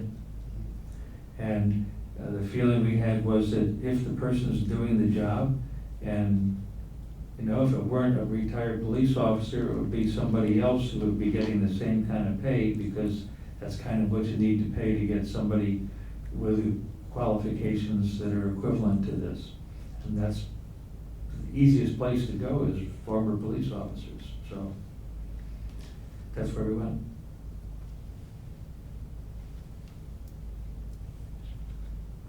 Any other questions? So the motion is to add to the agenda, which we did. Do we need another motion to sign this resolution? Well, I was asking if he was putting it on as a whole or separate, and I think he was trying to entertain the questions to see if it was easy to put it on as a whole or not. So Right. I was asking if anybody else had questions before he made a motion to either do together or separately. So I just had a question as to number 2. Mhm. So that would allow the, what's current, it's that they get the day off, or Well, yeah, you're the saying history- limit to 3 hours? The history here is that, when it talks about a reversion to the law, that's the law that was in effect until the state budget was passed. And as you probably know, our governor has a penchant for throwing all kinds of things into the budget negotiations, which have, in this case, nothing to do with the state's budget or finances, but it potentially has something to do with our finances. If we wind up having to let people go just because the law says we have to, when they have no real need to go because they still have 4 hours after their shift ends to vote or before their shift starts. So in my case, you know, it doesn't matter too much to me because I'm retired, but when I was working, I always managed to vote either before or after, you know, the shift, and I think most people do, hurricanes notwithstanding, but the problem is that when the governor and the legislature passed the budget, this got included so that there was a large block of time that would be offered to people, and our view was it isn't necessary, but it could be deleterious to us under various circumstances where people could say, I gotta pull this law down and take a day off just, you know, to go vote, and then they wouldn't even have to go vote, you know, I mean, nobody's checking. So, we didn't think this was a good move on the part of the legislature to adopt this. So there are people in the Senate and Assembly who definitely agree and would introduce this legislation in order to go back to the law the way it was, which in our view was quite adequate. Okay. I'm sure if somebody had an issue, we would make an arrangement, but. A question on 2 also. This gives them this like great right, whether it makes sense or not. Does the existing law that you're talking about that you want the reversion for, does it apply to political primaries, general elections, school votes, and library votes? Just the general election and primaries? Statewide elections, no, it doesn't include local. Just statewide elections? But all the primaries. So we're looking at 3 or 4 days where people would have this right to take 3 hours off. Some superintendents are already considering proposing changing their calendars for next year. I mean, the impact of this could be extremely negative for the teaching and learning process. I mean, there's a potential that we would have to close school on one of these days. I mean, that's what I was thinking, is like, we're saying that we wanna limit it to 3 hours time off, is that what it's saying? Well, Providing for a revision to the law that limits the offer to 3 hours time off? Right, see, the old law created the potential for a person to be given that, but they had to show that they couldn't vote otherwise, basically. It was a sensible. There's no one, we have no one, the polls say up until 9 in New York, there's no one who this would apply for, not one. Not unless they live in Maryland. No one person in our district. They'd have to live awful far away that they couldn't get to vote to their polls, you know. Okay. I don't think that even matters, though. Yeah. I mean, I've personally lobbied on this with our assemblyman, like this really needs to change. I don't know where it is though, right at this moment. So we say reversion, that means to take away what was put there, right? Yeah, to take away the thing that happened when they approved the budget and threw this in. So right now it's 3 hours, and the reversion would take away those 3 hours. No, right No, now it's a right full now day. it's a full day. Full It's a day. full- it's a full day. Right, Okay. and the reversion is back to 3 hours. Thank you for the clarification. That's not right either, I don't No. think. It's not? The new law is that employees can take 3 hours off, either in the morning, at the beginning of their shift, or at the end of their shift to vote. Essentially, this new proposal is that school districts are exempt from that law, so we may, I mean, we could just say we favor that without getting into the, we just want to be, school districts need to be exempted from this law. There's no one in our district that does not have time to go vote. So, Matt, if you think If that you we wanna could vote. have a different phrasing that would be clearer. We favor, I think Matt said it, he goes on the subject of time allowed for employees of schools to vote, we favor. I mean, the only people we need to influence right now would be the people who know what that law means. Yeah. So I think you just say that we favor that. I mean, just cut it off. Law, the law that's proposed would just simply exempt schools from this whole thing. Right. Well, I'll be happy to accept that as a change. You want to give me the exact wording that you think would be most advisable? I know you've gone into detail about this. We just put a period at the end of. Put a period after the 7. The name of After the the 7? legislation, yeah, Yeah. and then just cut everything else. That's what I think. Okay. So we'll drop the And we can send the this to James. explanation. And, yeah, I'm sure you're right, everybody who needs to know what this is about already knows what's it about, so. I mean, it could end up being one of those things that we'll go through a year of this, and then everyone will realize how disruptive it is. But because anyway, this is a frustrating one, because I'm not totally certain folks in Albany understand the impact this will have. Yeah, okay. So then we would just put a period after Assembly 7837 period, and the rest would scratch out, okay? I think we should do that for all of them. Like, you have your first sentence and then you go, like, we oppose, and then period. Or we favor, blah, blah, blah, period.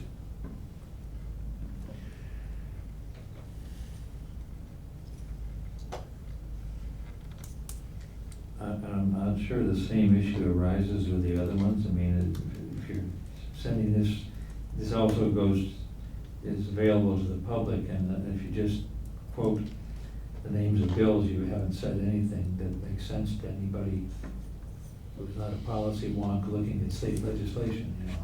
Right. I can see the point that was raised about the second item. It's hard to figure what that means, because it's kind of a double negative, reversion to what, and so on.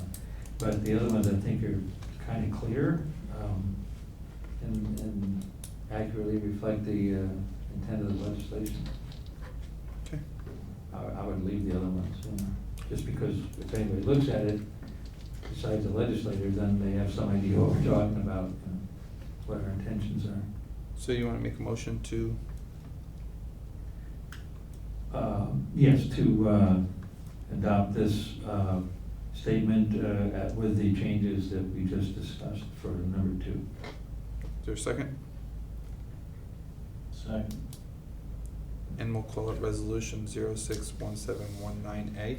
061719. A.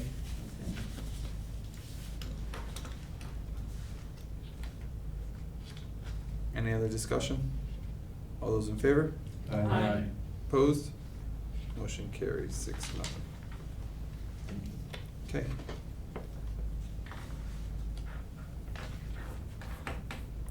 Anne Marie, did you need this for? Okay. I got it, thank you. Got it.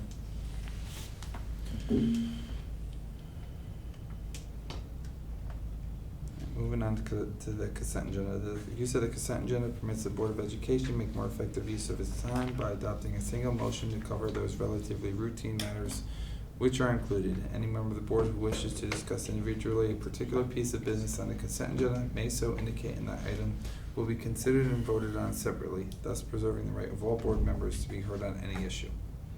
Is there any item from the consent agenda board member would like pulled? 1103C and 1106.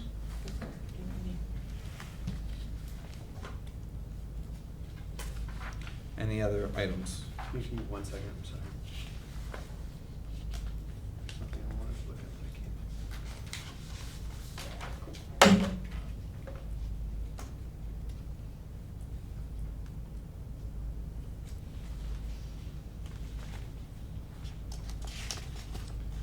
Never mind. Go ahead. Hearing no other items, I need a motion to approve 1101 through 1118. Oh, scratch. I thought I looked and saw that. Can I? Hold on 1 second. I just saw a clerical error. The new business item for that cannot be resolution 061719A. Because we already have that, right? Right, Yeah. so it will be B. Okay. I'm sorry, so I need a motion to have a clerical error corrected to have. So moved from A to B. Okay, second. Second. All those in favor? Aye. Aye. Opposed? Okay.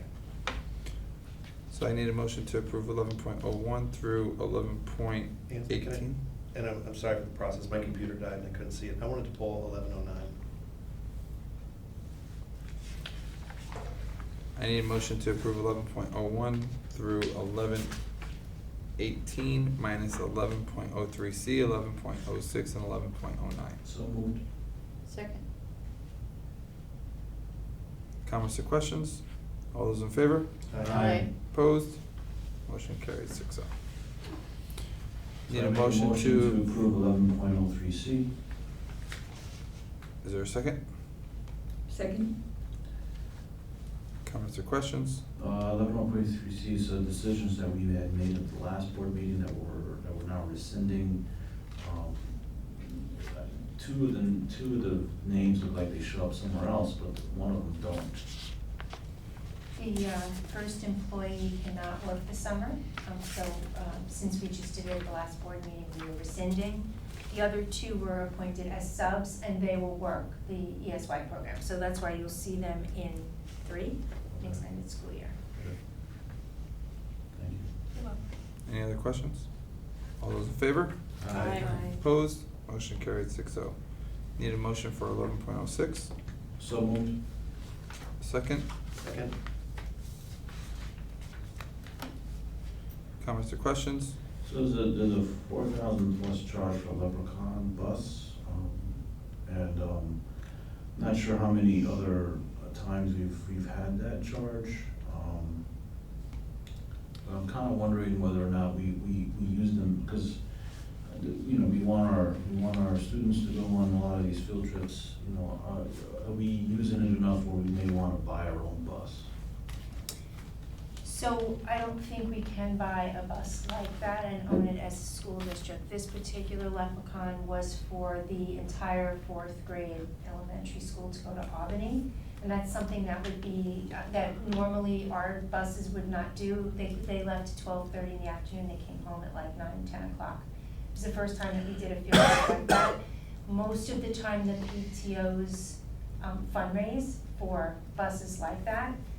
But in this case, it was a district-wide field trip, so we paid for the bus to go. So there are occasions where the district would pay. But why can't the district own a Leprechaun bus? I don't believe, you know, I'm not the expert, Ron is, but we can own school district buses, but a Leprechaun bus, there's different rules for that, the Department of Transportation. Yeah, so I'm not saying own Leprechaun itself, but, No, but you know, the tour bus. a tour, right, a Yes. coach bus. Coach bus, yeah, Right. so there's a law that says we can't own I a don't coach bus? believe, I don't believe that it's, allowed through state education department. There's no other school district that owns a bus like that, so there's different rules. Well, I mean, other school districts, what they may do, and I've spoken to one of them at least, is that they'll use a school bus to go on the trip and they'll make restroom stops on the way. And I think the reason why we use the coach bus is so that, you know, they don't have to make a restroom stop on the way, right? Well, there's a lot of different reasons. We don't have that many buses to dedicate towards field trips. To be honest with you, most of the kids and the staff probably prefer to go on one of those type buses than a school bus all the way to Albany. It was a long day. The bathroom is an added plus. Yeah. But we So- couldn't manage to. Yeah, so I'm not disagreeing with getting the coach bus, what I'm saying is that we. This doesn't go to the charge. You asked about the charge. This is a totally separate conversation as to, it's a charge, you're questioning something that's on the agenda. I'm questioning how often does that charge show up? I Not guess. very often. Not very often. Because we have a lot of PTOs that do fundraising for that. Okay, thank you. Comments or all those in favor? Aye. Aye. Opposed? Motion carried 6-0. Need a motion for 11.09? So, 7. yeah, I don't want to take up too much time because it's late. I was just looking at, and that's a lot of electrical equipment that I'm assuming we're recycling. And I was curious about the methods we recycle, if there's any other efforts that are made to find secondary uses, homes for that, people might want to purchase it, or donations where it can go to some value. I know that stuff depreciates pretty severely, but just imagining a lot of electronics sitting in a dumpster, or many dumpsters. Well, I know there's a company that actually does recycle, so they actually clean the computers and then they redistribute them. Okay. I don't know if it's the same company that we used before, but Mike Keeley was on that to just not throw them in the dumpster here, but Right. actually find another use for them. But they Okay. have to be cleaned of all our data. Right. And stuff before they're kind of pushed out, so they get donated somewhere else or they get used in Okay. some capacity. Do we have any, at some point, could I get more specific information about that company or that process? Just so I'm sure we clean them and I get something, but it'd be good to know what that process is, if we have a service that does that for us. Okay. That's all. All those in favor? Aye. Opposed? Motion carried 6-0. Any motion to adjourn the meeting? So moved. Second. Comments or questions? All those in favor? Aye. Opposed?